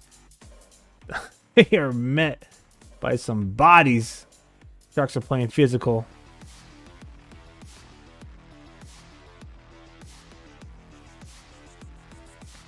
All right, so Jacob McDonald, man, quality opportunity in the slot, puts it on the freaking. Oh man, he freaking blasts it, gets his own rebound, and puts it off the side of the net when he tried to go backhand. He had a nice opportunity there. And Jacob McDonald, man, he's been freaking outstanding. If you don't know, he's been playing wing all season with the exception of like a couple of games ago where he was playing center. But he's a defender. He's a defender. I haven't seen the Sharks do this since was the Boar that used Burns on the wing. So this is pleasantly surprising. Ooh, my bad. 2-on-1 from Vegas. Oh, and they score. Damn it. Damn it. Jonathan Marchessault ties the game up for Vegas. It's 1-1. They had a 2-on-1 opportunity. He just rips it, man. He just rips it. Addison, the puck like bounces around Addison, and Henry Thrun kind of playing in the middle. He drops to a knee. That definitely, like, he was trying to stop the pass across the crease. Addison also diving with his stick, trying to, prevent the pass. And Marchessault just said, "I'll rip it myself," and he scores for Vegas. Damn, that was all Bootsy. That's Marchessault's 13th goal of the season. And it was assisted by Hudden. Or Hudden, pardon me, if I'm not saying that correctly. I believe Hudden's correct. 4th assist of the season. That goal comes at 5 minutes and 34 seconds of the second period. So now, tied hockey, or as they say in beer leagues, 0-0.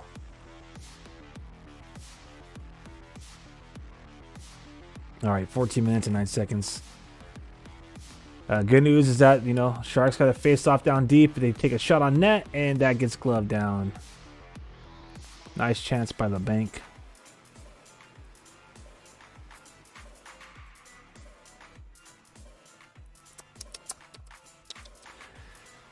Oh, man, that was tough. All right, so that begs the question again, Sharks fans. Who will score the next goal? Who scores next? Is it Vegas? Is it San Jose? We have a tie right now.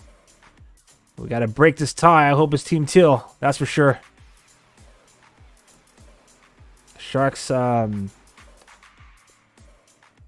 of backpedaling from Vegas' own zone. They got possession deep in their own zone. They clear the puck out, but Vegas quickly recovers it. Now they advance it out their own zone. We already got a comment saying SJ scores next. Appreciate it. I believe so.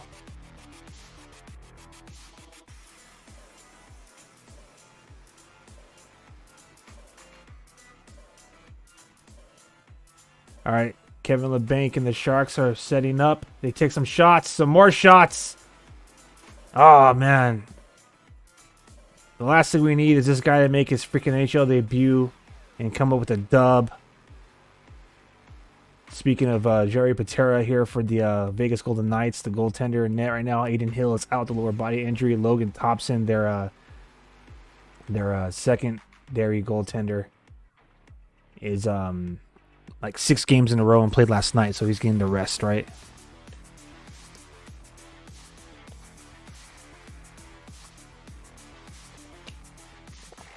Oh, great.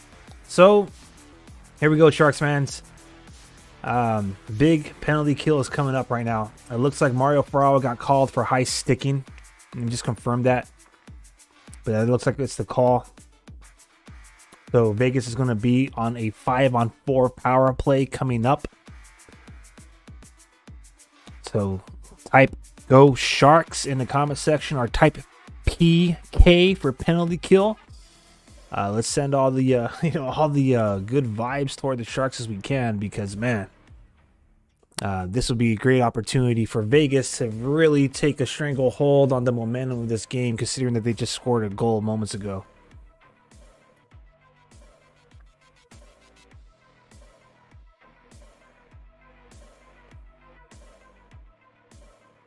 All right, pardon me as I take a quick pause. I'm going to reshare the social feeds here.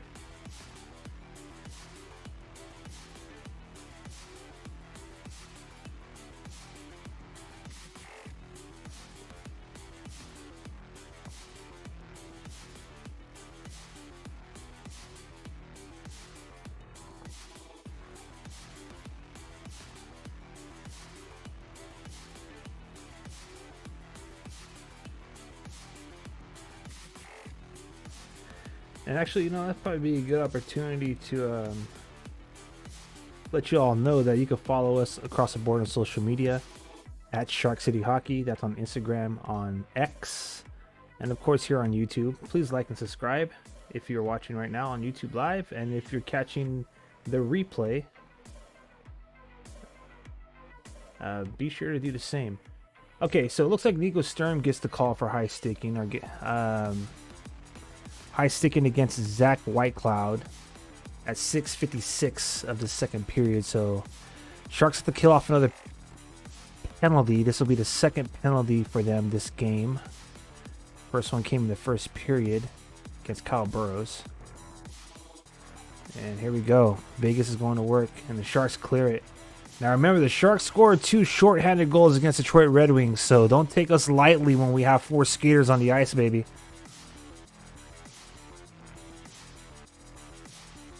Ooh, here we go.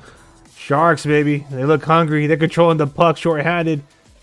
Great hockey IQ by Zetterlund. He sends it all the way out the zone, back to his blue liner to kill some time. But that guy freaking turns it over.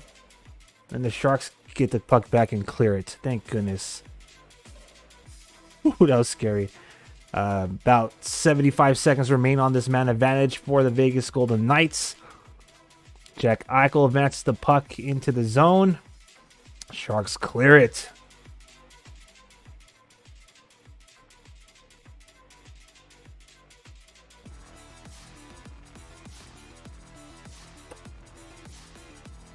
All right, Sharks shutting down the Vegas power play unit at their own blue line. So Vegas is having a hard time entering the zone right now, as they have 45 seconds remaining on the man advantage. Now they get it in deep. They're kind of moving it behind the goal line, but Sharks cleared again, baby. Yes, 30 seconds remain on this penalty kill.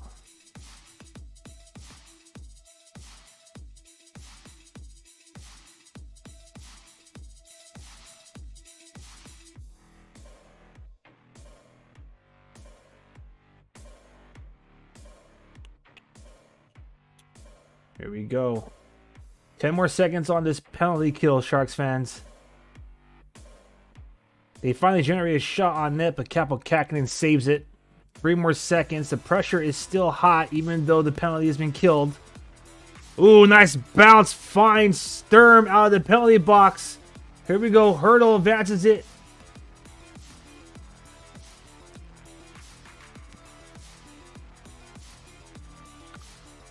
The Sharks looking to set up shop, but no, that gets intercepted and cleared by Vegas. They dump it deep behind the Sharks zone, but we are there to advance the puck out. Henry Thrun throws it ahead. Barabanov and LeBanc are now keeping the Sharks offensive zone. And it looks like it would off of the net. Looks like it's out of play.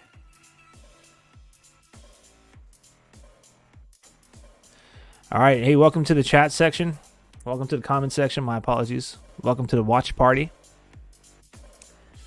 We want to know, who do you think is going to score the next goal for the San Jose Sharks or the Vegas Golden Knights? Let us know your prediction in the comment section. You can either let us know the team. You can say Sharks or Golden Knights, or you can let us know the player who you think is going to score.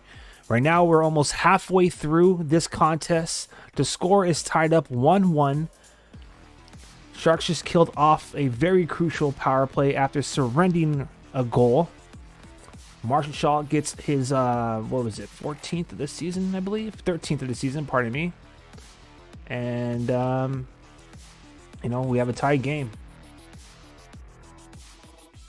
Of course, San Jose scored on their first shot on goal by courtesy of Mario Ferraro. Scored just 29 seconds into this contest.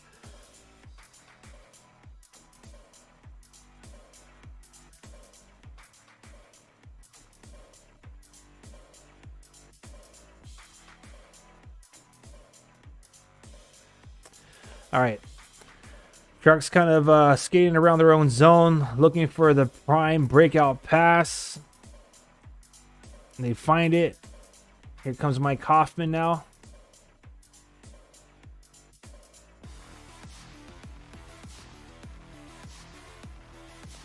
All right. Delayed penalty on Vegas. There it is. Now this Sharks power play coming up. Looks like we're going to get a TV timeout first. So, that's what's up. You know what that means, baby. Time to type chop, chop as the Sharks are on the power play. Finally. We needed this one, man. This is going to be our first power play. It looks like it's going to go to Ivan Barbashev. Pardon me if I said that incorrectly. Barbashev. Ivan Barbashev. We'll see what the penalty is when we get back. But right now the Sharks are going to be up 5-on-4 for 2 minutes.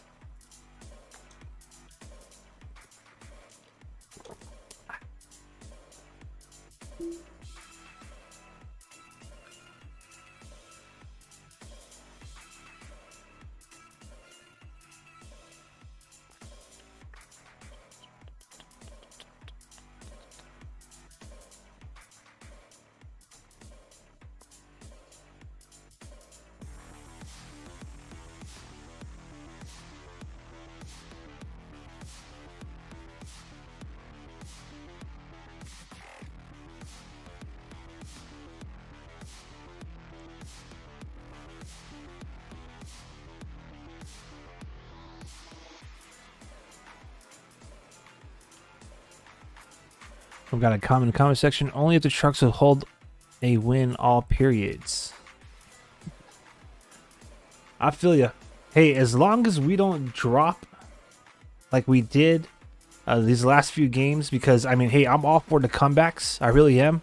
I'm all for the overtime wins. But this is a team that we definitely cannot afford to get behind in the scoreboard. Thank goodness they're kind of chasing us right now. So we had the lead. They tied it up. They got the opportunity to take the lead with the power play. They failed. Now it's our turn to try to take the lead. So, looks like Barbashev, Ivan Barbashev is getting called hooking against Mario Ferraro. I don't think that's correct. I think they were hooking Mike Hoffman. NHL.com has it as Mario Ferraro, but nonetheless, Sharks power play starts right now. All right, Sharks are setting it up. Addison, the power play quarterback, right? He's out there at the blue line, and he's not able to hold the puck in. Ah, dang it.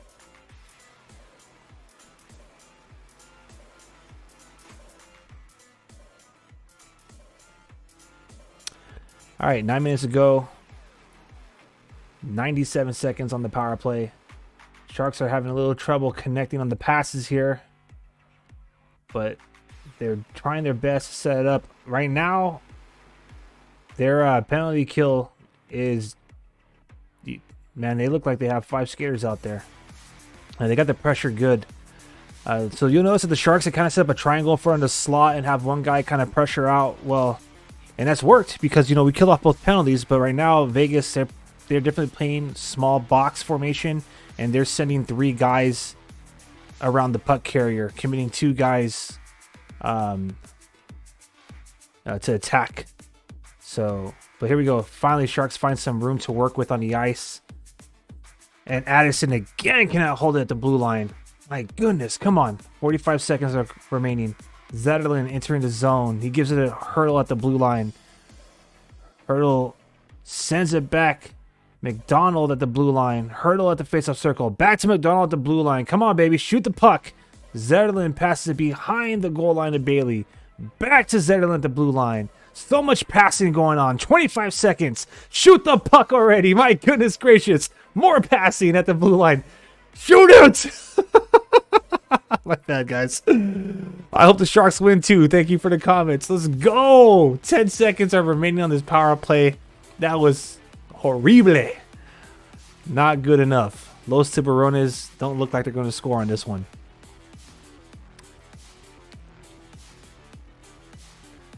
Take a shot already, baby. Take a shot.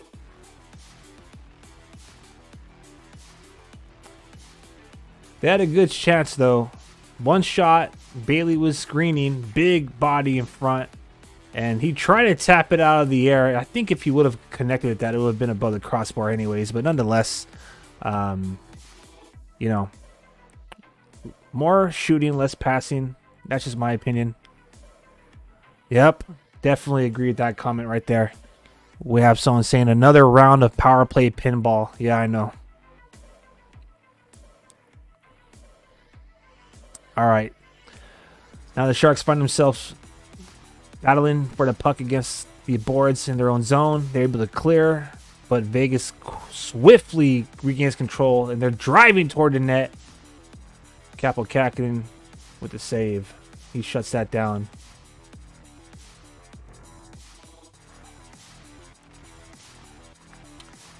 Man, oh man. All right, so thank you everybody who's joining right now live. My name is Aaron James. I'm host of Shark City Unfiltered, the flagship show of Shark City Hockey. I'm also a creative here at Shark City Hockey. Thank you for joining me live on YouTube for our watch-along party. Sounds like Sharks and the Golden Knights are tied right now. We have about 6 minutes and 54 seconds here. I'll start the clock to make it accurate. Bam. Let me know who you think is going to score next. Is it going to be Vegas? Is it going to be the Sharks? I asked for both teams because we tend to have fans from both fan bases in our live streams. And we also have fans joining us from around the world. So wherever you're watching, if you are comfortable sharing, let me know. We've had fans from here in Cali. We've had fans from Vegas. We've also had fans from as far east as Africa and Europe. So I'm glad that you're joining me tonight here on this Sunday night hockey edition of Sharks Hockey. And, I invite you to follow us on YouTube if you're not doing so already. Subscribe, like the stream, and you can catch all of our content at sharkcityhockey.com. And, of course, you can follow us on social media across the board at Shark City Hockey. All right, face off deep in Vegas zone. Sounds like Sharks win that, and oh my goodness, it's a 2-on-1. Big Capo save, baby. Type big Capo energy. Now the Sharks get a chance coming back.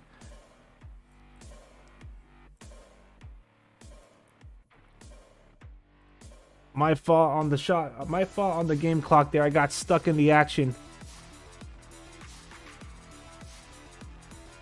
There we go. We're up to date. Capo Kakinen bailed us out on that one, man. 2-on-1. And what's up with Ruda? I'm getting a little tired of these guys trying to dive.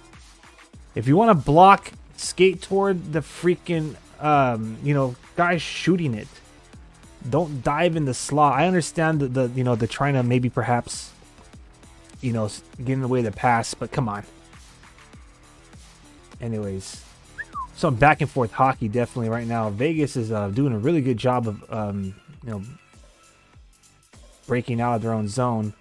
They're trying to set up shop right now.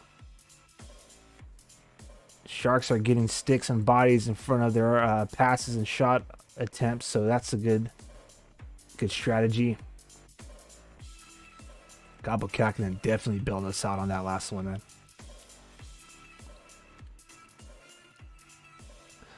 Yeah, someone's saying, wait, we're not a slip and slide competition? At least not yet. Let's not jinx it. That's the last thing I want to see. I mean, that'll be exciting. I mean, this game is exciting. I'm not going to try to, water it down here. This game is pretty exciting considering the how we do against this team historically. So right now, the San Jose Sharks, they're going to have to be another big penalty kill. It looks like Henry Thrun in his first game back is getting penalized. We'll figure out exactly what it is when they come back. But that means, big penalty kills coming up. Both teams right now are really battling for control of this game.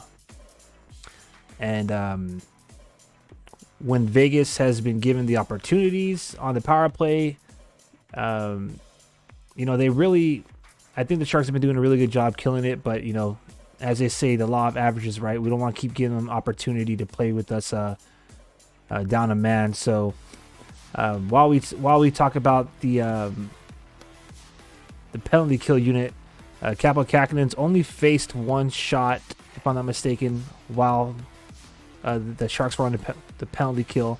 He stopped it, so he has 13 out of 14 even strength saves. That means 14 out of 15 saves on the shot total for a .933 save percentage. So he's doing pretty solid. He's 5-1-0 since November 14th, I think it is, but he's like 4-0 in his last 4 starts. Today, Jerry Patera is getting his first start in net this season. Aiden Hill is injured. Logan Thompson played 6 games in a row, including last night in the 6-1 victory against the Stars for Vegas. So Patera is getting his first look of the night. He's a 19 for 20 even strength, 1 for 1 on special teams. So he stopped 20 of 21 for a .952 save percentage. So let's check out what we got here. It looks like Henry Thrun's getting called holding against William Carrier. So big freaking penalty kill coming up here. Big penalty kill.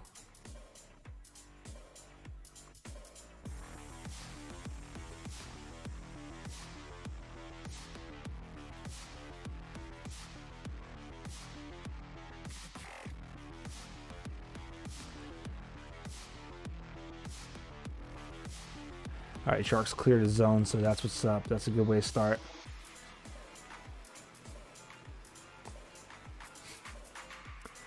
All right, Vegas, they got Pietrangelo out there at the blue line. They're trying to set it up. Remember, the Sharks scored 2 shorthanded goals against Detroit, and they almost had an opportunity earlier in the last penalty kill, so I'll be on the lookout for that if you're a Sharks fan. Sharks are playing actually small box formation on the penalty kill too, which is refreshing.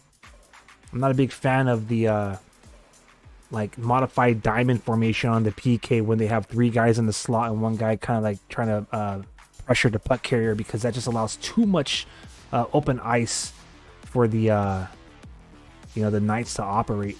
along the half wall, along the blue line, along the boards. All right. Vegas can't connect on the pass, so they have to reset. Here they go, entering the zone again. Mark Stone's out there, their captain, and they freaking score.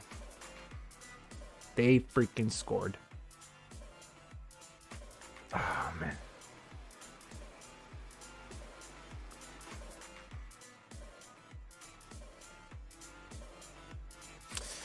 It is 2-1 Vegas. They score on the penalty or the power play. As I was just saying, the law of averages, we do not want to keep giving them opportunities, and that's exactly what we did. Just great passing along the blue line. Pietrangelo just finds them. So, as I was mentioning, Mark Stone and Pietrangelo are out there. They get the assist on Chandler Stevenson. So Chandler Stevenson scores his 4th goal of the season. Pietrangelo gets his 12th assist. Mark Stone gets his 17th assist. And that's it. It's 2-1. We got comments saying Vegas just too good. Oh, man. We'll see. Sharks are trying to get some pressure, but it's quickly became a 3-on-2 going the other way. Sharks get some reinforcements and break up a pass. That could have been dangerous.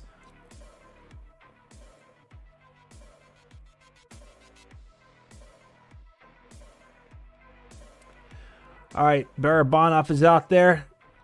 He's down low with Kevin LeBanc. They're operating behind the trapezoid of the Vegas Golden Knights net.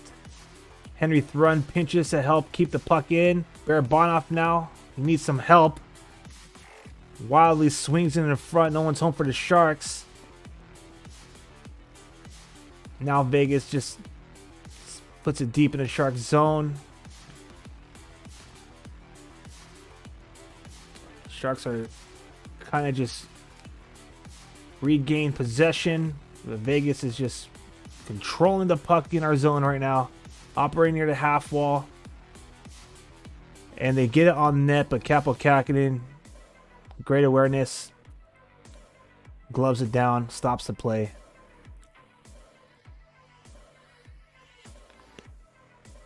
Calen Addison is kind of having some struggles tonight, man.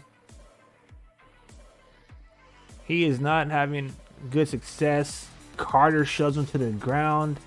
At least he answers back, but he's been struggling tonight, especially on that last power play, not being able to hold his own. We got some more comments. Good, now we're behind. Lately, that's been good for us. Absolutely, right? Let the comeback commence.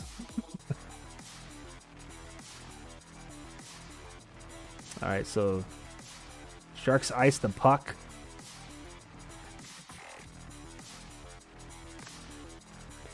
A little under 3 minutes to go. As I said all season long, it ain't over till it's over, baby. Not just every game day, but for the whole season.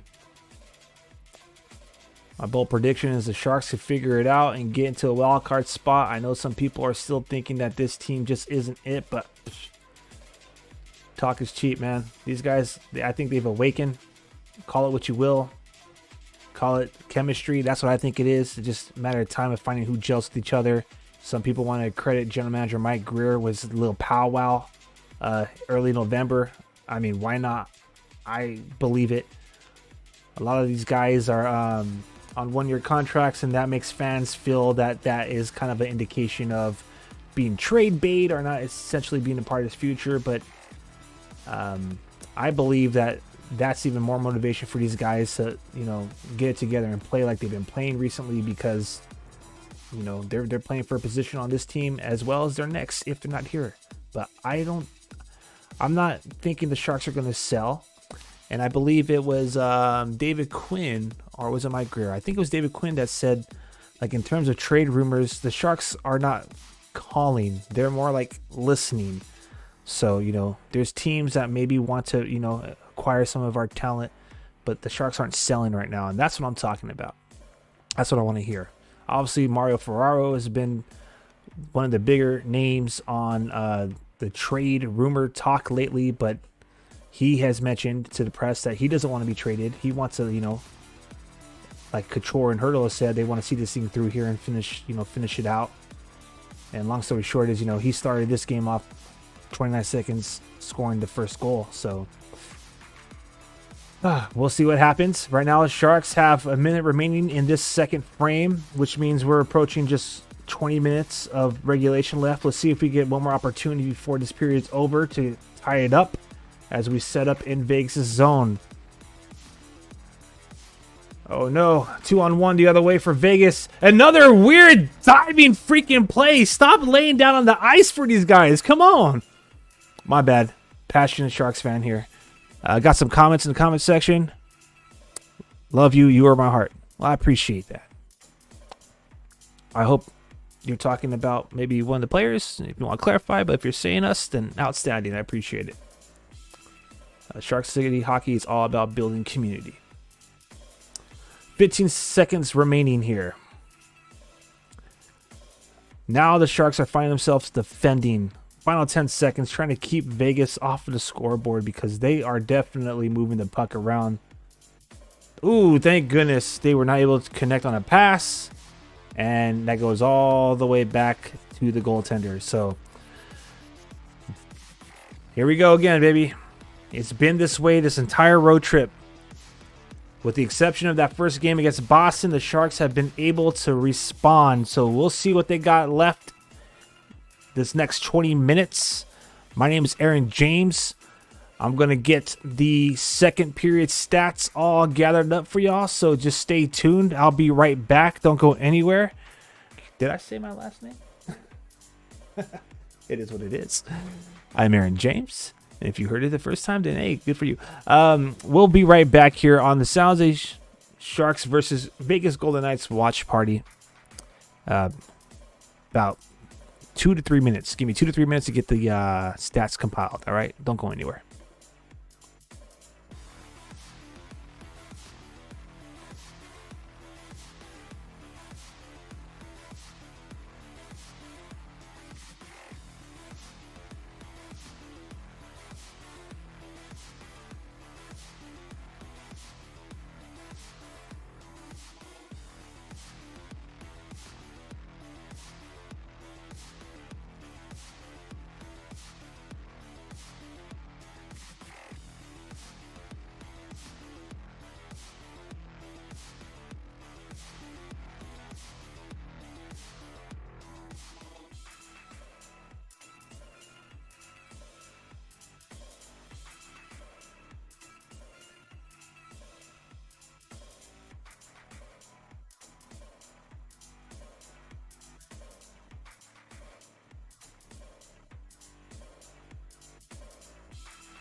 All right. What's up, everybody? Welcome back. Once again, I am Aaron James. Welcome to the Shark City Hockey watch-along party.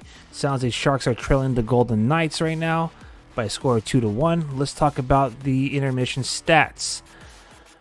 All right, so it goes without saying that this is a very big game for San Jose. It's been a very impressive, very inspiring, very revealing, in my opinion, road trip. It shows that we have the grit. It shows we have the determination. It shows we have the skill. It shows we have the scoring touch. And, the biggest thing right now is being able to maintain and hold on to the lead. So with that being said, let's go into the second intermission stats. San Jose Sharks are leading the shot clock right now. So I may honestly edit these stats on the fly, because what tends to happen is the NHL.com will update them as I go along. So there we go. We already have our first update. So the Sharks are leading the shot department, 21 shots to 18. In the face-off circle as well, 56.4% of the face-offs have gone their way to Vegas's 43.6. We've had one opportunity, and one opportunity only, on the power play. That happened at 10 minutes and 39 seconds of the second period, when Ivan Barbashev, was got called for hooking against Mario Ferraro.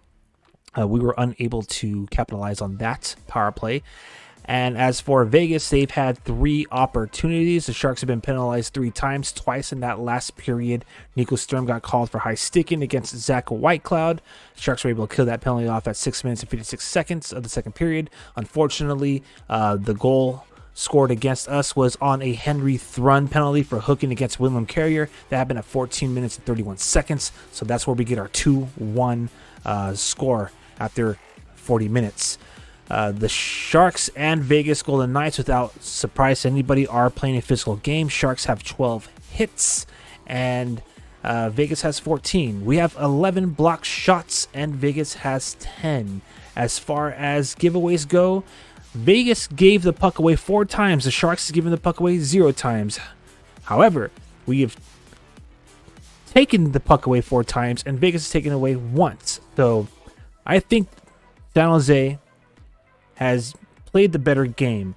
In terms of the eye test, if you want to talk about like tenacity and speed and precision passing, then yeah, Vegas has gotten the better of us on that one. But I think it all really comes down to special team success in that second period. Kalen Addison, a couple opportunities on our power play, was unable to hold the blue line. And, the law of averages, right? You keep giving Vegas an opportunity on the man advantage, and eventually catch up to you, and that's exactly what happened.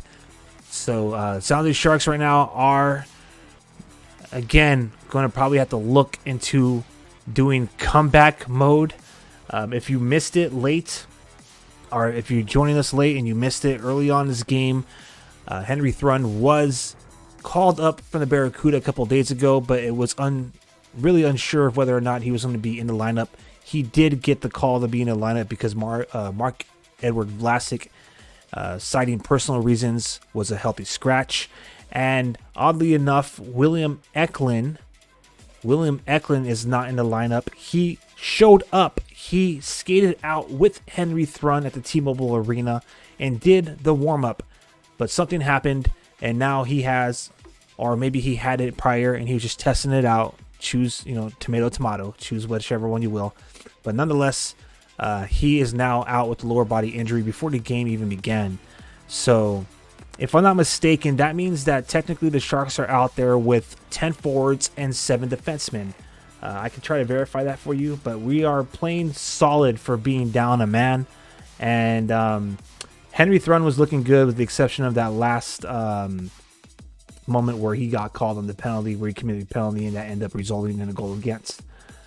So I really hope to see the San Jose Sharks come back in this game. Do they have one more comeback in them? I mean, honestly, it's just a 1-point game. The Vegas do not have an insurance goal yet. If you're not aware of what an insurance goal is, that's when a team has a 2-goal lead on you. So we can come back in this period. If we can knot it up and tie it up, make the game 0-0, it becomes a short contest, right? So let's hope that the Sharks are able to do that as quickly as they were in the first period, when Mario Ferraro scored 29 seconds in to the game. All right, let's talk about some other stuff going on around the NHL while we're here. So the game finally ended up north in Seattle. The Kraken lost by a score of 3-0. The Wild shut them out. And as far as other divisional opponents go, the Ducks, the Kings were playing as well, and the Oilers. The Ducks lost to the Winnipeg Jets, who the San Jose Sharks will be facing when they return home. So the West Side Story continues here in San Jose. And that game, for those of you who will be in attendance, is going down on Tuesday the 12th at the Shark Tank. It's actually pretty unique because it's just a short break in a road trip, right? Sharks are on their 6th game of this road trip. They come back home against the Jets, and then they go back on the road against to take on the Coyotes. So back to the game. The Ducks lost to the Jets by a score of 4-2. The LA Kings lost to the Rangers by a score of 4-1. And the Oilers defeated New Jersey by a score of 4-1. So let's see how that makes the Pacific standings look right now. Just give me a brief moment to pull that up so we can know where we're at. In the Pacific, the Sharks, you know, it sounds crazy, but we're not that far out of a freaking wild card spot, man. Not too far out. The Oilers have 25 points in the standings. So do the Flames. The Kraken have 23. The Ducks have 20. Should the Sharks find a way to get a victory tonight, we'll have 20, which will put us 5 points out of the standings of a wild card. Crazy, right? Like I said, it ain't over till it's over. Just like this game, just like the entire season. You know, I'll have faith and I'll believe. I'll always believe my Sharks can make it happen. But nonetheless, let's talk about some more stats here. Some more positive stats that have been happening throughout this game. Mikael Granlund continues to freaking just cook, man. Mikael Granlund has 10 points in 5 games. So he was obviously praised this past week by the NHLPA, the National Hockey League Player Associations. He was named their Player of the Week because up until tonight, well, we'll just call it as is. He has 10 points in 5 games. That's 2 goals and 8 assists. He had a 3-point night in New Jersey, a goal and 2 assists. A 3-point night in Detroit, same result, a goal and 2 assists. And he scored that game-winning goal in overtime against Detroit. That was his 300th career point. So he's continuing to be on a hot streak, 10 points in 5 games. Reigning NHLPA Player of the Rink, Mikael Granlund. As far as Mario Ferraro goes, it's his 4th goal in 20 games against Vegas. This is per Sharks PR and X. And this is his first goal of the season. The last time Mario Ferraro scored, was March 30th, 2023 against Vegas. So, you know, Mario Ferraro beats the house is what it seems like. Of course, San Jose Sharks are looking to get some dubs in the T-Mobile Arena, where we historically just have not fared very well.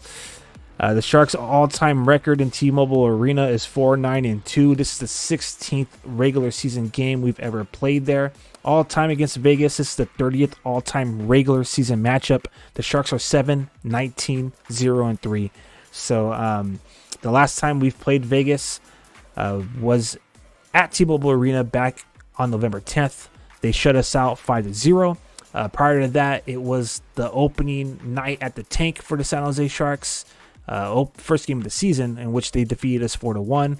Right now, they have a 2-1 lead going into the 3rd period.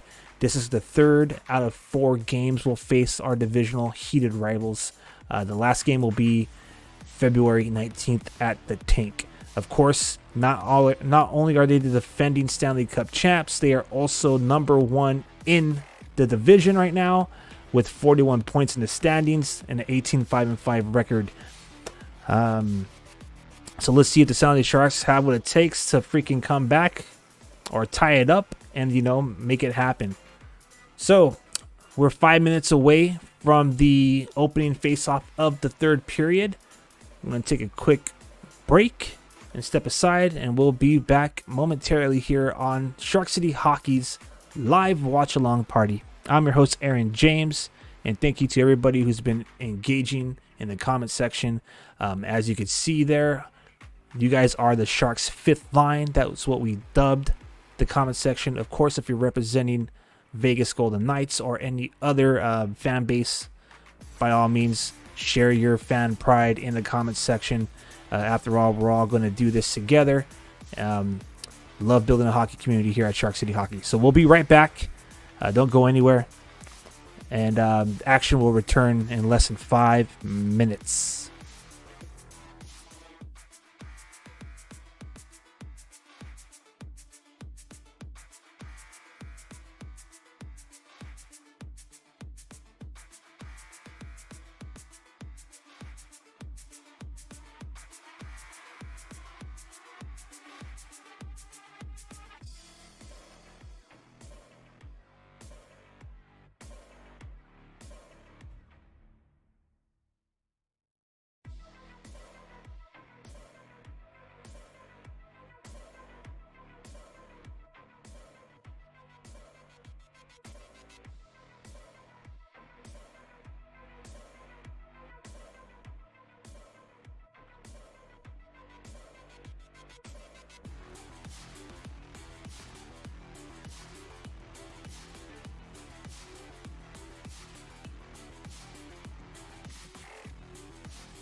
All right. Thank you, everybody. Let's check this out really quick here. So, unfortunately, I'm not getting any indication. Now, correct me if I'm wrong in the comment section, but it looks like Anthony Duclair has yet to return after that first opening face-off of the second period where he was like blindsided. He took a shoulder check to the head. I'm not seeing any news reporting indicating that he's back.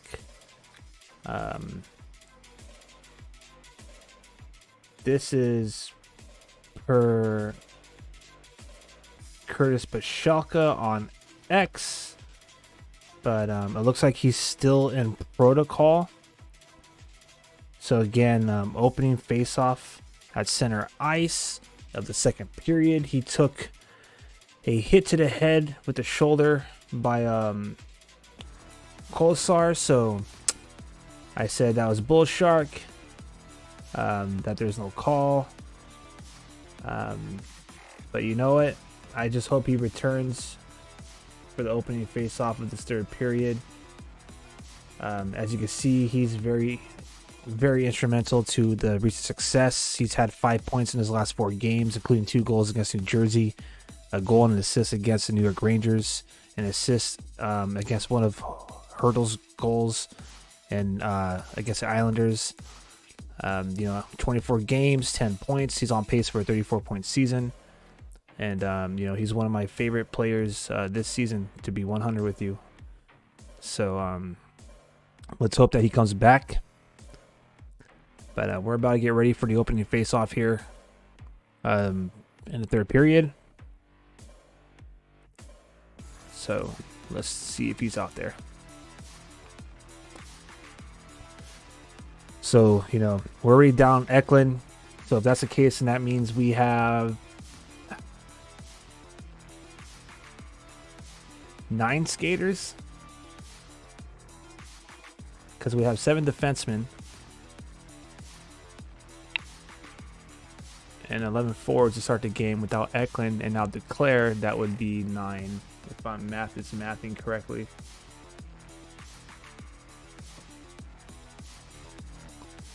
Got a comment, can they get 4 goals against the Golden Knights? I'm assuming you mean. That would be amazing. A little bit of history here, huh? A little bit of history repeats itself. Oh, that's my pup, Sebastian James Barkey. If you heard him. He's getting his take in there. I think he's trying to say, yes, they can. All right, so Sharks are taking a face off in their own zone. Kind of Knights and Sharks are battling for it near the face-off circle, and they're able to advance it out. They just announced that Duclair is not returning tonight on X. Thank you for sharing that. And yes, I am seeing that. Now the Sharks public relations on X is saying that Anthony Duclair will not return tonight's game. Damn it. That is all bad, man. I hope he's okay.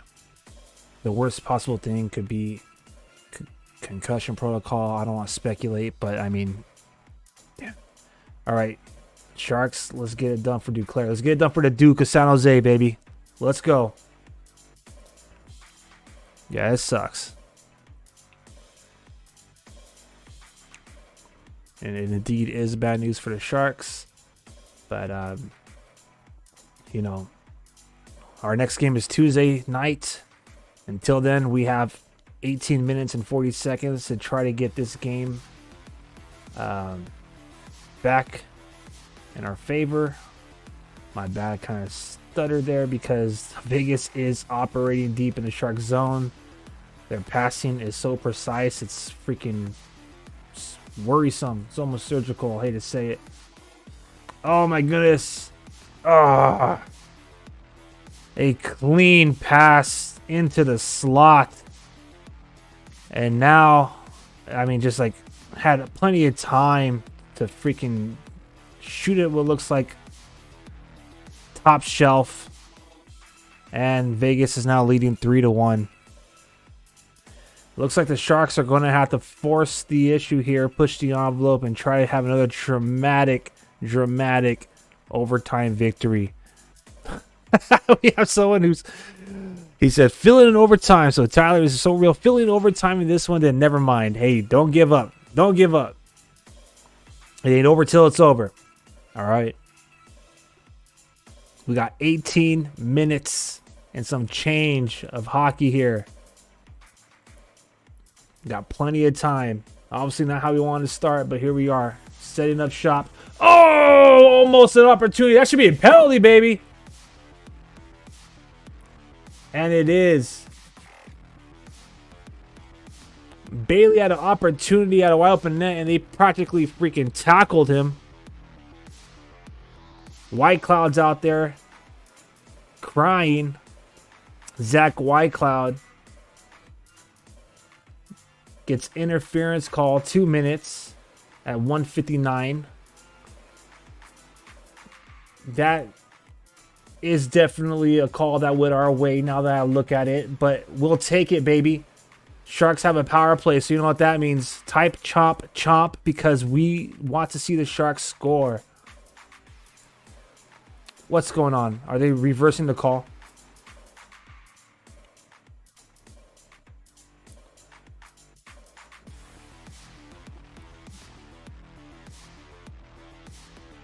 Whitecloud is left the sin bin and went to the bench. So what's going on?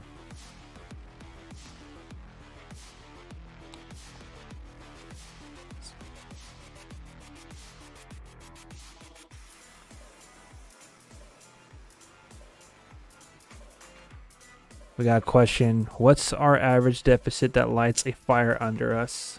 Lately, it's been about 3 or 4. I don't want to get there, though. Are you for the Sharks? If you're asking me, absolutely. Absolutely. Big Sharks fan here. Loyal Sharks fan. Born and raised in San Jose and living and are residing. Is a better way of saying it. Pardon me. And you know, the one thing that you'll find with Shark City Hockey is that we are loyal, diehard Sharks fans. You know, we didn't stem from another fan base. Just going to throw that out there. We've always been Bleeding Teal.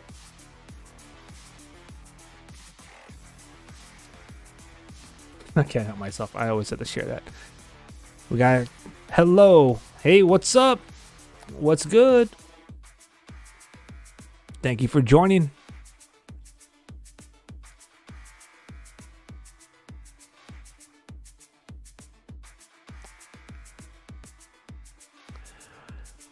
All right, we have a minute and 15 left of power play time.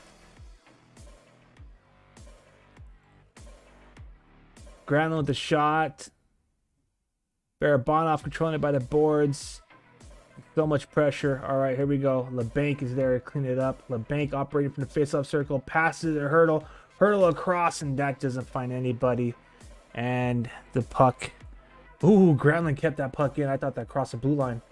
All right, Granlund from the point. Looks. Shoots. Wide. All right, LeBanc now. He sends it back to Granlund. Granlund to LeBanc. LeBanc shoots. And it's wide. Hurdle is down low looking for that goal. Doesn't happen. And the puck goes all the way down to Kaapo Kähkönen. Sorry to say I'm only here for gambling. Okay. I'm sorry to say that I'm not on your side, but I appreciate your service. Absolutely no worries, man. We've had, you know, hold on 1 second as we're on the power play. Woo! Yeah, baby!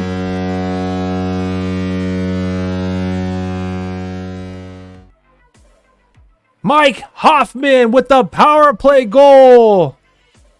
Woo! All right, first and foremost, just to really quickly react to the comment about the gentleman here for competitive reasons. It's all good, man. We've had fans here, not even a part of the two competing teams before. So, you know, if you're a fan of hockey, welcome. But really quick, how about one more for freaking Hoffman, baby? Sharks score 2-3, cut it lead in half. Oh yeah, baby. I feel a comeback. I feel a comeback coming. Woo! Hoffman gets his 7th goal of the season.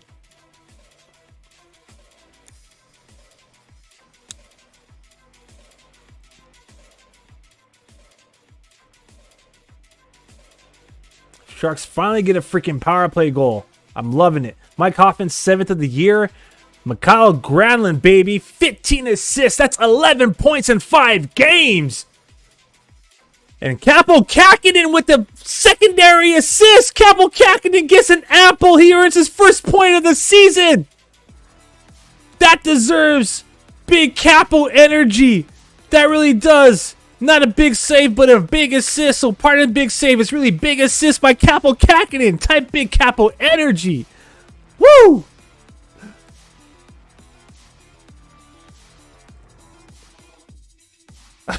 That's so awesome. Hey, you know who the last goaltender was to pick up an assist on a goal? Believe it or not, it was Adin Hill. 2 assists night. If I'm not mistaken. Correct me if I'm wrong in the comment sections. But this is awesome. Like I said, it's never over until it's over, Sharks fans.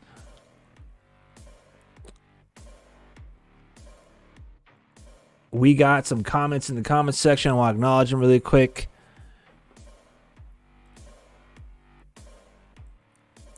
We got the Sharks 5th line talking in here. It says, well, talk amongst yourselves. It's all good. This is a good game.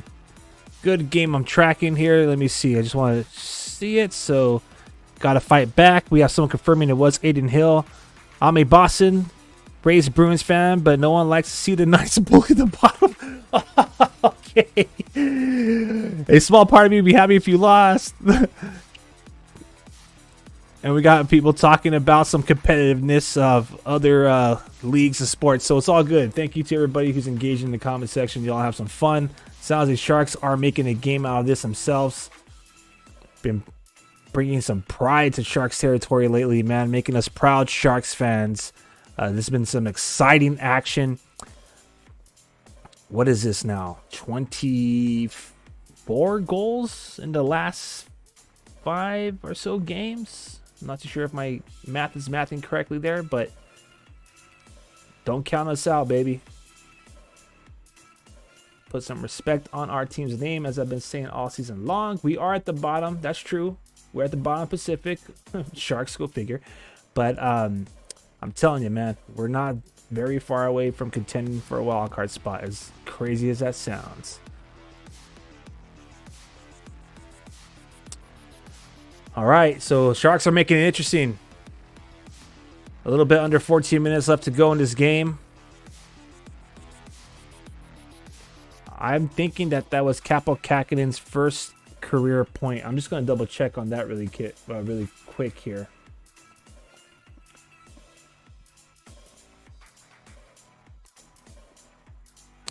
That's what's up. Hey, it's all good, man. If however you want, I don't worry. It's all love here. You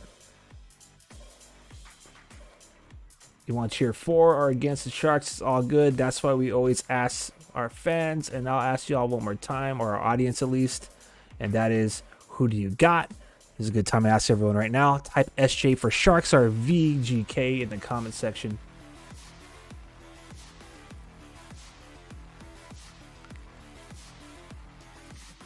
All right, let's see.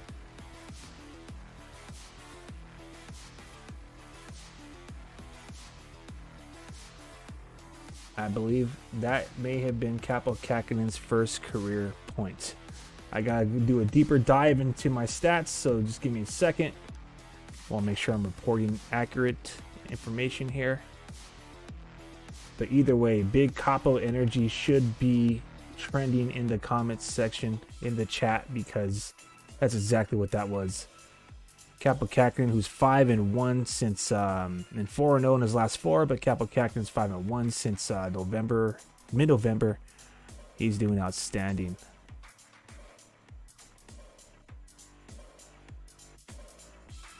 Okay, so it's actually his second career point. He actually earned a point while he's in Minnesota. So now he has a point here in San Jose. So congratulations to Kaapo Kähkönen. That quick stat came via hockeyreference.com. Just want to cite my sources there. Here we go. Game time.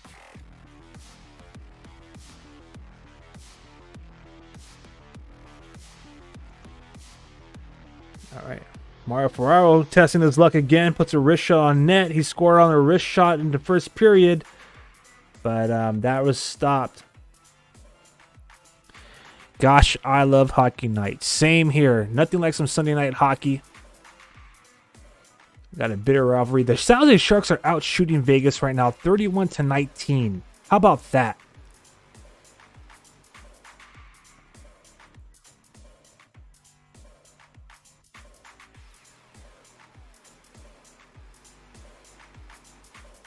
Hockey is the best. Gotta come. I'm in the central time zone, so constantly checking out how the late night teams are faring. Sharks, Kings, Canucks. That's commitment. And thank you for joining us here on this watch party.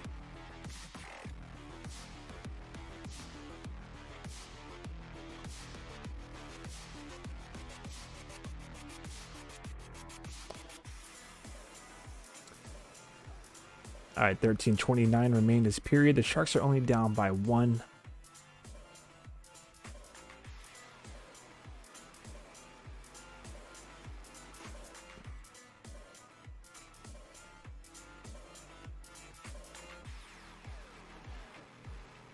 So Mike Hoffman's power play goal. This is per Sharks PR.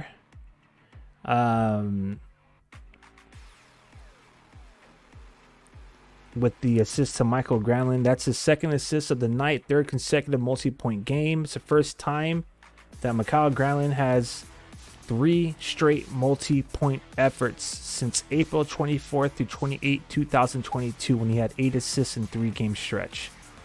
Mikael Granlund, man, is outstanding. He's been doing outstanding. Especially on his road trip. All right. So back to the game action here. We got some more comments. San Jose born and raised, living in the Central Time Zone as well. And of course, we always go into OT. So always up late. That's commitment and loyalty. I appreciate it. That right there is a fan that bleeds till.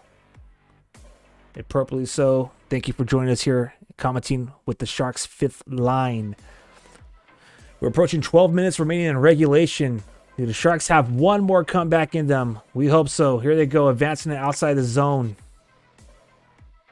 Nico Sturm out there, driving it deep behind the goal line. Hoffman just scored a goal, is working the puck down there with him.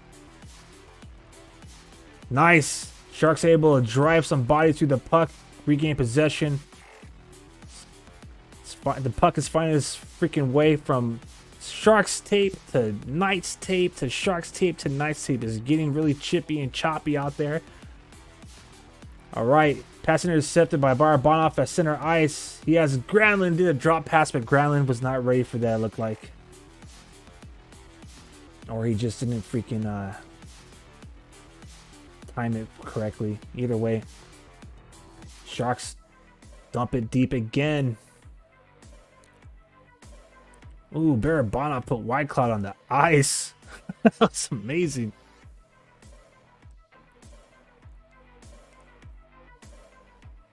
$11 minutes ago, Sharks fans. Anxiously watching the clock here now.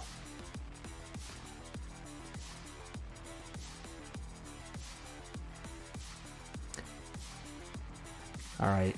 Vegas trying to set up shop in the Sharks zone.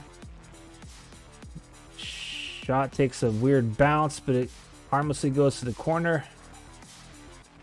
Oh my gosh, you've got to be kidding me. Vegas finds a way. They found a way to freaking find the back of the net. Boy, oh boy.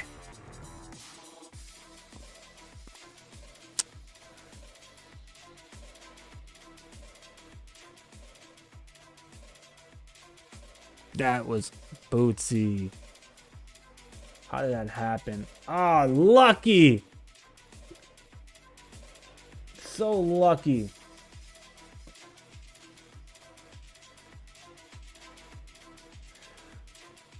So Whitecloud gets it to Stephenson, and Marchessault just like got just enough on that one timer. It looked like he almost fanned it, but he got just enough for it to take a awkward bounce past Kaapo Kähkönen, and now they got the insurance goal.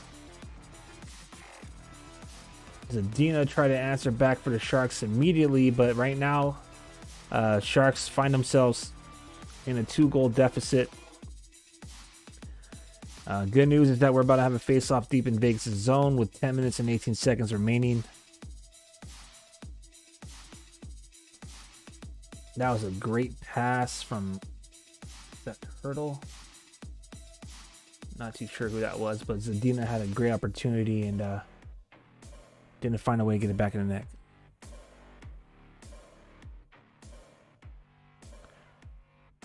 We got comments saying Sharks aren't a joke anymore. Absolutely not. I don't think they ever were. But, you know, when you're losing, and when you're losing in the fashion in which they were, you know, it just comes with the territory, right?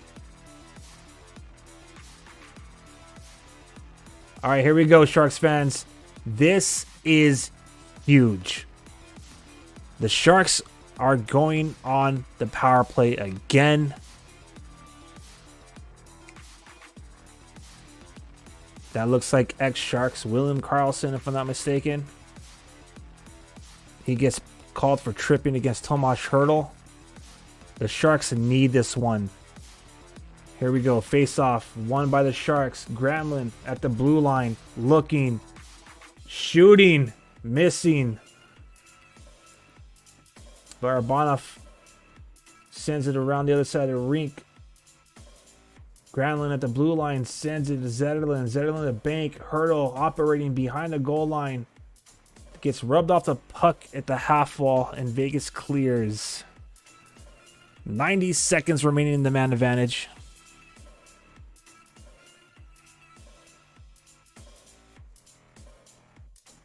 Gosh, Sharks almost gave up a nasty shorthanded opportunity there. 77 seconds remaining on the man advantage. Sharks need this freaking goal. The physicality is picking up. They just put a nasty lick on Hurdle. I believe that was Stone. All right, Sharks find a way into the zone. This line needs a change badly. But Granlund shoots it, and that goes wide. This power play unit needs a line change ASAP. 40 seconds remaining on the power play. All right, Addison's out there. McDonald's out there. Zadina. Looks like Hoffman and Sturm. And they are trying to set up. And, oh my gosh. McDonald gets called for a penalty. So there goes the power play. We'll have some 4-on-4 hockey for about 23 seconds.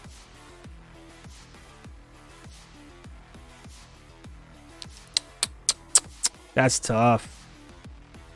That's going to give them about a minute and 37 seconds of man advantage time after some 4-on-4. So let's see if we get some shorthanded goals. Let's see if we get a goal before they get that extra guy out of the box. But nonetheless, the penalty is done. 4-on-4.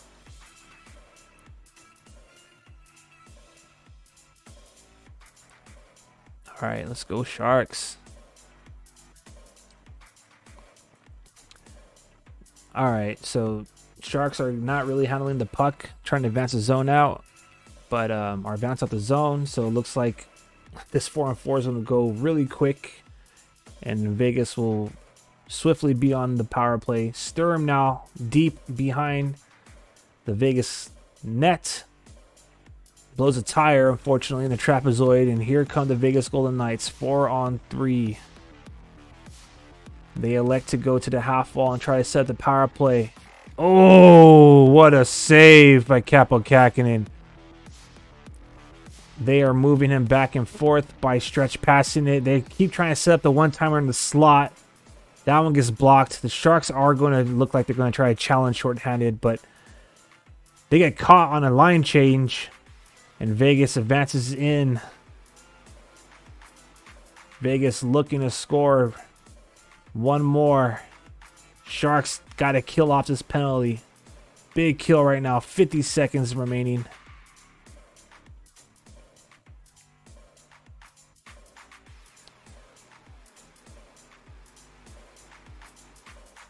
We have someone saying, I know he's older, Sharks fans, but we need to see Thornton on the power play. I'll be honest with you. I was wondering if he would do something where, like Yaman and Yager. Like, my franchise needs me, so I'm going to, suit up. But ever since he officially announced the retirement, that's it.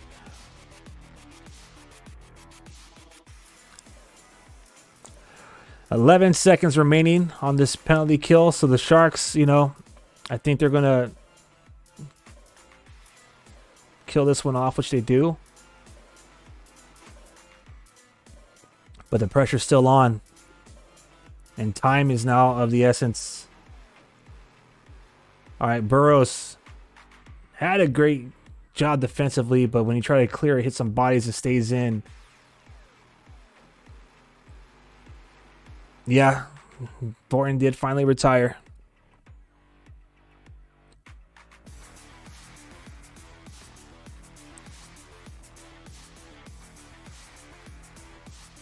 All right, 6 minutes remaining in regulation. And I'm not going to try to talk like this game's already over, but as I mentioned at the top of the broadcast, should the results not go in our favor in Sharks territory, it's still been a very impressive road trip. Kyle Burroughs needs to get off the ice. He's been out there for almost 2 minutes, or more than 2 minutes now.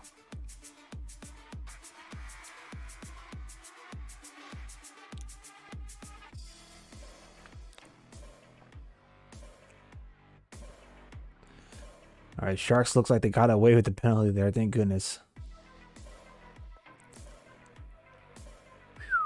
Here we go. Approaching the 15-minute mark of the third period.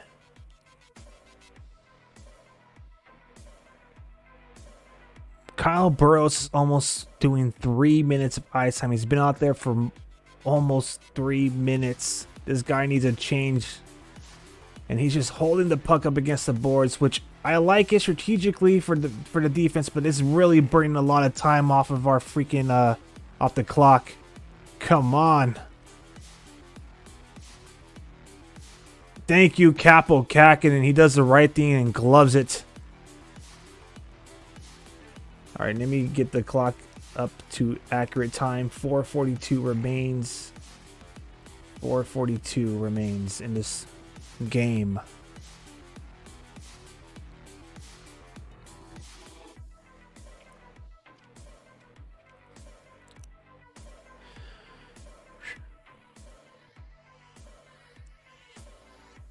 Everybody here that's joining us, whether you're brand new or you're a returning viewer, I appreciate y'all. Don't forget to give this live stream a like and hey, subscribe. We do live watch parties for every San Jose Sharks away game, or as many as possible. You know what I'm saying? Sometimes things happen, conflict of schedules, but nonetheless, almost every away game we'll be doing live watch parties. For the home games, we'll get together after and do live reactions. But nonetheless, every away game, you can catch us here on our YouTube channel at Shark City Hockey. And yeah, let's just hope the Sharks could try to find a way to chomp their way back into this game. Otherwise, it's been a great, successful road trip. I think plenty of positives to build on. Really looking forward to seeing these guys come back home against Winnipeg. And then that, of course, means that on Thursday, let me just get the exact date and time for y'all. That means Thursday, Friday. Wow, so almost the end of the week. Friday at 6 o'clock p.m. should everything play out correctly in terms of availability for me, we should be getting back together for another watch party. 6 o'clock p.m. Pacific Standard Time. Sharks taking on the Arizona Coyotes.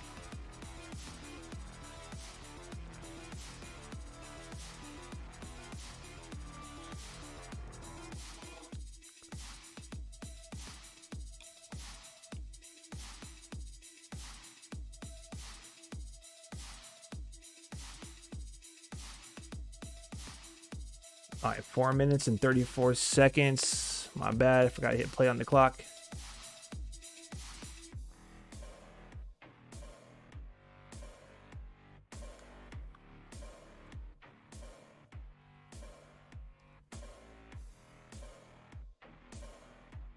Oh no, come on, get out of the zone.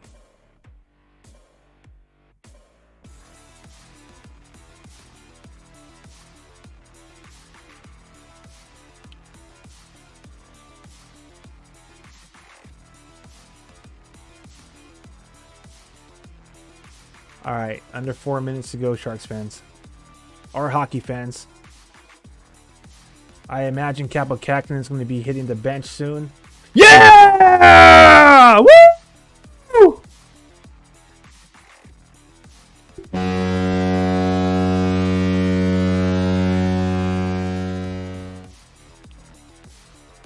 Woo! My bad for those of you who are for those of you who have your headphones on.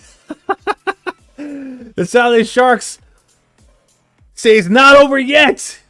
Calen Addison, all all your mistakes are forgiven, baby. What a freaking beautiful shot. Beautiful wrist shot in the slot. Gets his first goal of the season. Calen Addison. Justin Bailey, primary assist, 4th assist of the season. Philip Zadina, secondary assist, 3rd assist of the season. And we still got a game, Sharks fans.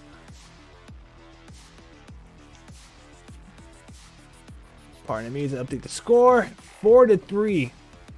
Let's go, Sharks. For those of you who are playing a competitive game at home while watching this, congratulations for all you. Oh! That looked like it went off the post. I'm not too sure, but they put a quality shot on Kaapo Kähkönen. It's still a 1-goal game.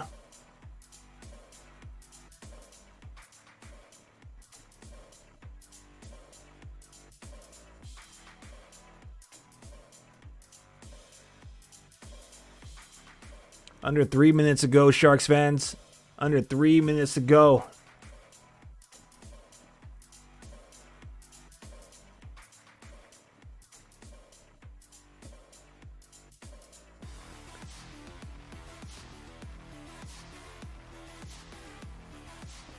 Got a comment saying, seems like every time I catch a Shark stream, some Sharks gets his first point ever. That's hilarious. I'm going to bed now. Laughing out. Good night to you guys. Thank you for watching along with us. Good night. All right, my bad. Where are we at on the clock? 2 minutes and 33 seconds. Let me adjust the game clock here. That's what I'm talking about, baby. Ooh-wee, I'm starting to feel like we have a comeback. I don't want to jinx it, but I'm telling you, baby, this is what's up.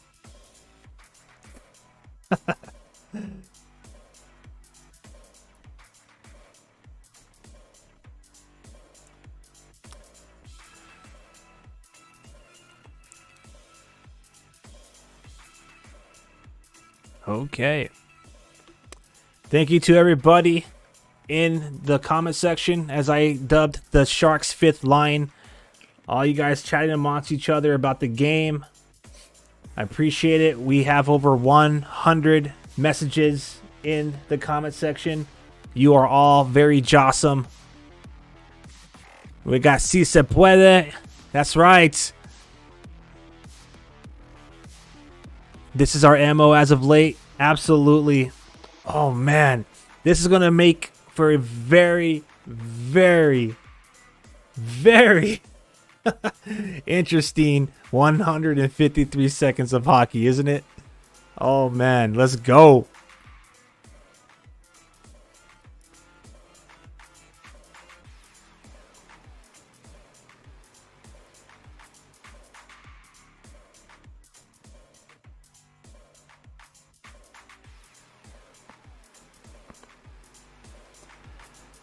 Whew.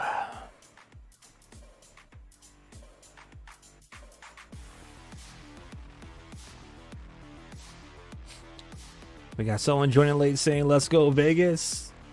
We need someone to type, let's go Sharks.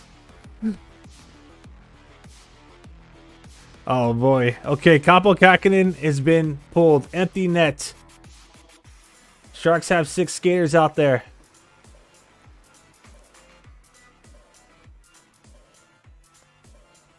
We've had some good opportunities these last couple of games with an empty net. Can we get a 4th goal with an extra attacker?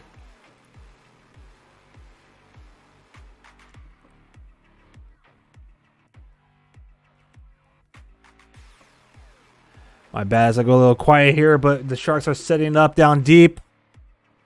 They're at the half wall right now. Vegas gets possession. They're definitely trying to get that empty net, but the Sharks regain control and dump it deep. 1:40 remains. Pardon me if the game clock on the stream is a little behind. Sharks go offside. 96 seconds remain. 96 seconds, so 1:36. It says 1:35 on the clock. My apologies. There we go. Let's go Sharks. Let's go both teams. We got neutral. We got neutral fan. That's all good. Looks like the Sharks are taking a timeout. So that gives me an opportunity to adjust this game clock by 1 second.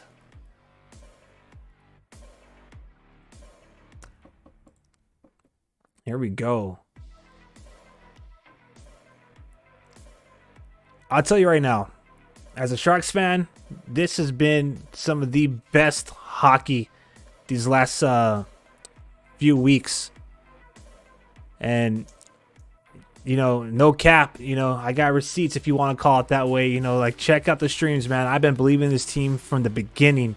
Even when they were getting smashed on, those back-to-back 10 goals games, I've been believing in this team. And I'll tell you right now, I don't know what's going to happen when, you know, when we come back home. But this road trip has been impressive. It's been inspiring.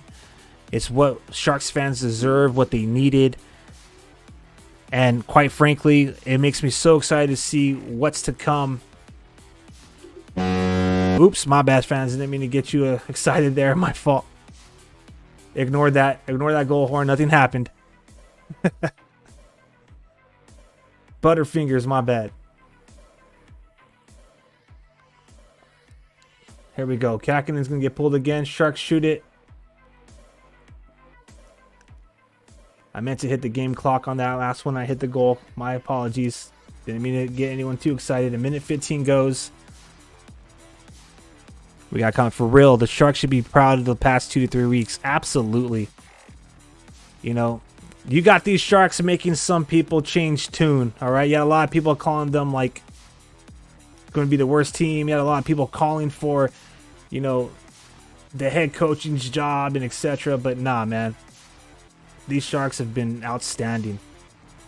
And regardless of where they finish, David Quinn did say at the beginning of the season that he thinks he's going to surprise some people. Well, I'll say so too. That looks like that was hooking on Zetterlund. I can't believe they didn't call that. That is some bull shark. But here we go. Bailey. Oh. 45 remains. Sharks operate the blue line. Zetterlund. Barabanov. Yeah!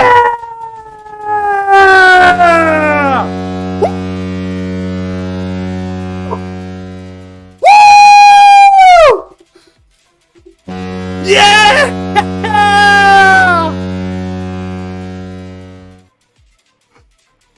Woo! How about them Sharks, baby? San Jose ties it up! San Jose ties it up!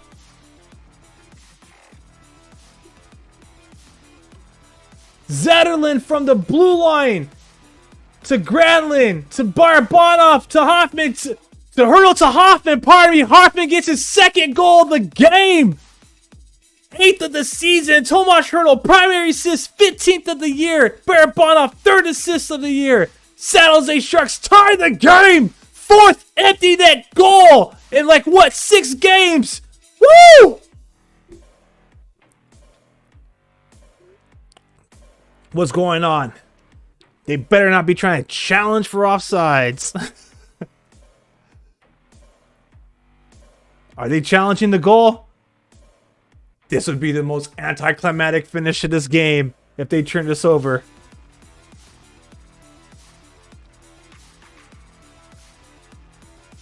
What do we got? What are they challenging?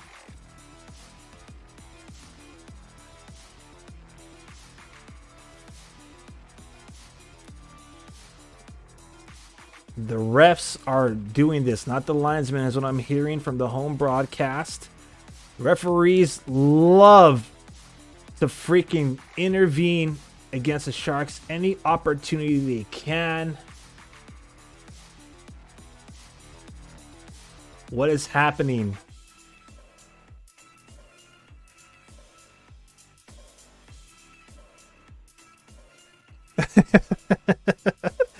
We have someone that respectfully disagrees. All right, it's not a challenge.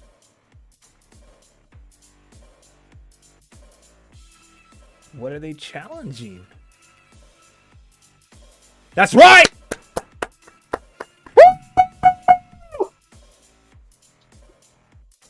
some bogus hand pass want to be called, but either way, the goal counts.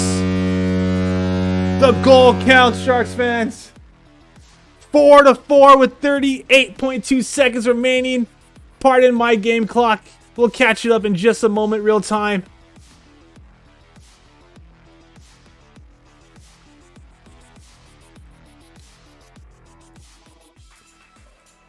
Let's get the win. Let's go. We're operating at the blue line. Ooh, we are pressing. We got momentum. My Sharks are hungry.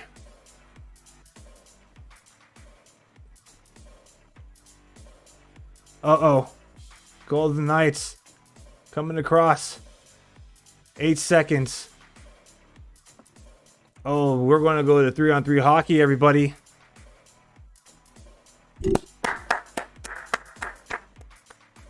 Woo! Third consecutive game where we force overtime or come from behind, pardon me, but we're going to overtime again. This is, my bad, this is freaking outstanding, baby. Oh, yeah. My fault to everybody out there if my mic is getting blown out of proportion, the audio, but I'm telling you, man, this is what's up. San Jose Sharks look great. They've been looking great. Okay, my bad on all that confusion there. Let me just update the score clock for overtime. 5-0. Boom. Here we go. All right, let's talk about that really quick, Sharks fans. Okay, so right now, going into overtime, Sharks lead on the shot department, 37 shots on goal. Vegas has 26. Sharks have 60% of the faceoffs. 33.3% of the power plays are 1 for 3. Vegas is 1 for 4, 25%. Hits, 16 Sharks, 20 Vegas. Block shots, 15 Sharks, 14 Vegas. Giveaways, 1 Shark, 5 Vegas. Takeaways, 8 Sharks, 7 Vegas. Calen Addison gets us within 1 at 16-15 with a wrist shot. His first goal of the season. Mike Hoffman scores his second goal of the game at 19-21 with a snapshot. This is freaking amazing hockey, baby. Amazing hockey. San Jose Sharks, they are them. Mike Hoffman, he is him. That's what's up. This is Jossum, baby. This is Jossum. All right. This is freaking amazing.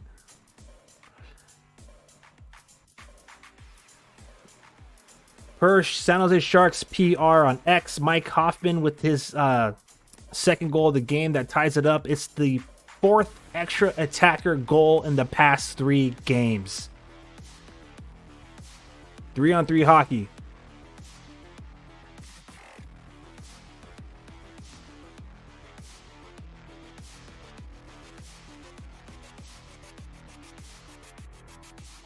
All right. If I go a little quiet, it's because it's the edge of your seat. But here we go. The Sharks in the zone. The Sharks. Zetterlund circling behind the net. Zetterlund loses control of the puck. Has to reset at center ice. He's passes to Granlund. He elects to skate back in the zone. Finds Ferraro. Ferraro taking it deep. He tries to challenge it. He throws it on net. And now here comes Jack Eichel for Vegas. He shoots it wide. Was that Mark Stone? Tips it out of the zone. Pietrangelo out there. He passes it. Oh, Eichel on the breakaway. Capo cocking it with the big save. Big save. Type big Capo energy. Vegas now. Eichel has it in the slot, shoots it, deflects up, and that goes into the netting. Woo! Big Capo energy, baby. Eichel tried to go 5-hole, and he shut that down.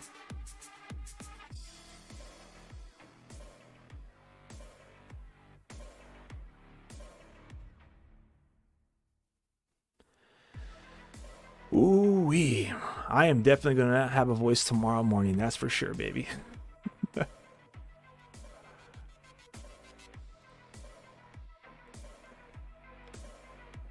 All right, Tomas Hertl wins the face-off. That was deep inside the San Jose zone. San Jose with possession. Looks like they got Barabanov, Hertl, and McDonald out there right now. Hertl looking for a spot, enters the zone, passes it to McDonald. McDonald elects to go toward the blue line and resets all the way back to the Sharks' defensive zone. McDonald, draw pass to Hertl. Hertl trying to skate through everybody. Loses his footing. Couldn't tell if he was tripped up on that one. So we approach 3 minutes of overtime remaining. I hope this does not go to skills competition. Come on, Sharks, end this, babe. End this, baby. Come on. Hoffman out there. Sends it back. Burrows, or Henry Thrun, pardon me, is in the trapezoid behind Kaapo Kähkönen. Mike Hoffman now takes it out of the zone. Advances into the Vegas zone. He has Bailey on the wing, and he decides to skate out. Run to Bailey. Bailey now skating into the zone. He stops the half wall, turns around. He tries to give it a Thrun. It's chipped away. Thrun sends it all the way back to Kaapo Kähkönen. And Kaapo Kähkönen will leave it right there for Mike Hoffman.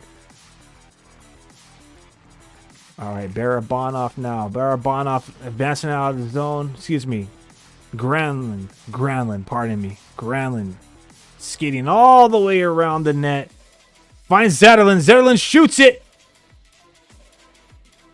That was easily saved. Zetterlund now leaves it for Granlund. Granlund has Ferraro out there.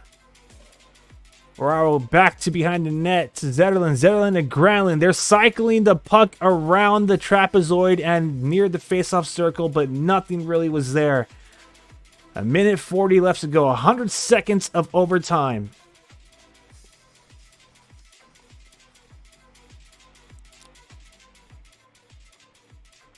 Home crowd at T-Mobile Arena trying to cheer on their team.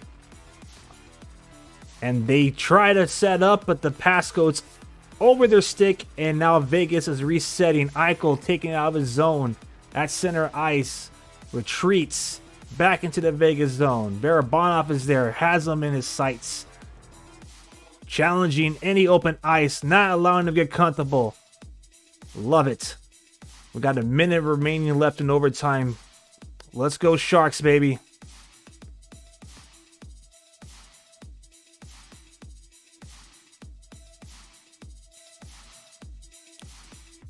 Okay, my bad on the silence. Vegas is trying to set it up.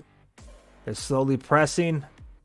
A lot of puck movement, but nothing really there. Marchessault has the puck. He looks like he wants to pull the trigger. It looks like he tried to sweep it across the crease. Sharks shut it down. Hertl now. Hertl advances the puck up. But McDonald kind of gets... Or Barabanov kind of gets hit with the check. And then he had to reset.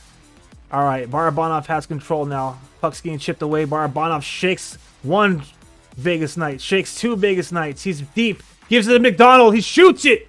It got saved, and that is it. And that is it. We're going to a shootout. All right, fans. I'll have to find a way to do the shootout here. This is an amazing game. All right, so that's it. The Sharks will finish this game with 38 shots on goal to Vegas' 27, one of the rare nights where San Jose outshoots their opponent. This is competitive. I love it. And I want to just say really quickly, thank you to everybody who's been joining us live here on Shark City Hockey's watch party. We have 4-4 at the end of OT. So here we go. Skills competition is up next. We'll be keeping you updated. per shot. Someone's going to win this game. Either way, San Jose Sharks have earned points on how many of their last games? Let me just double check that really quick for you. The streak is it's extending really good here. Kaapo Kähkönen's in net. He'll face the shot first.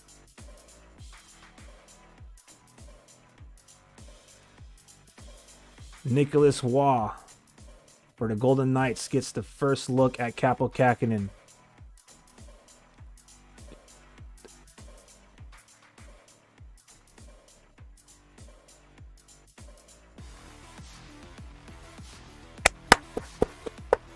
Kaapo Kähkönen saves it, baby!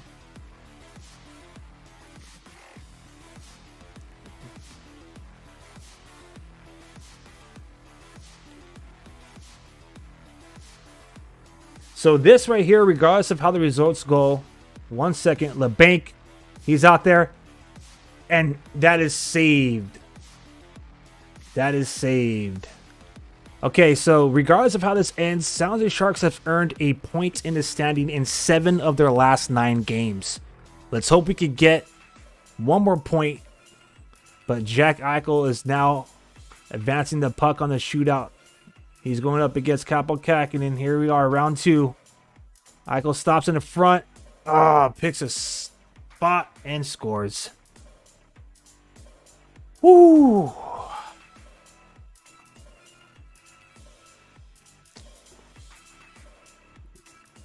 Eichel kind of advances and just kind of like, oh man, he just beat Kaapo Kähkönen, plain simple. All right, it is what it is. Granlund now, he's out there.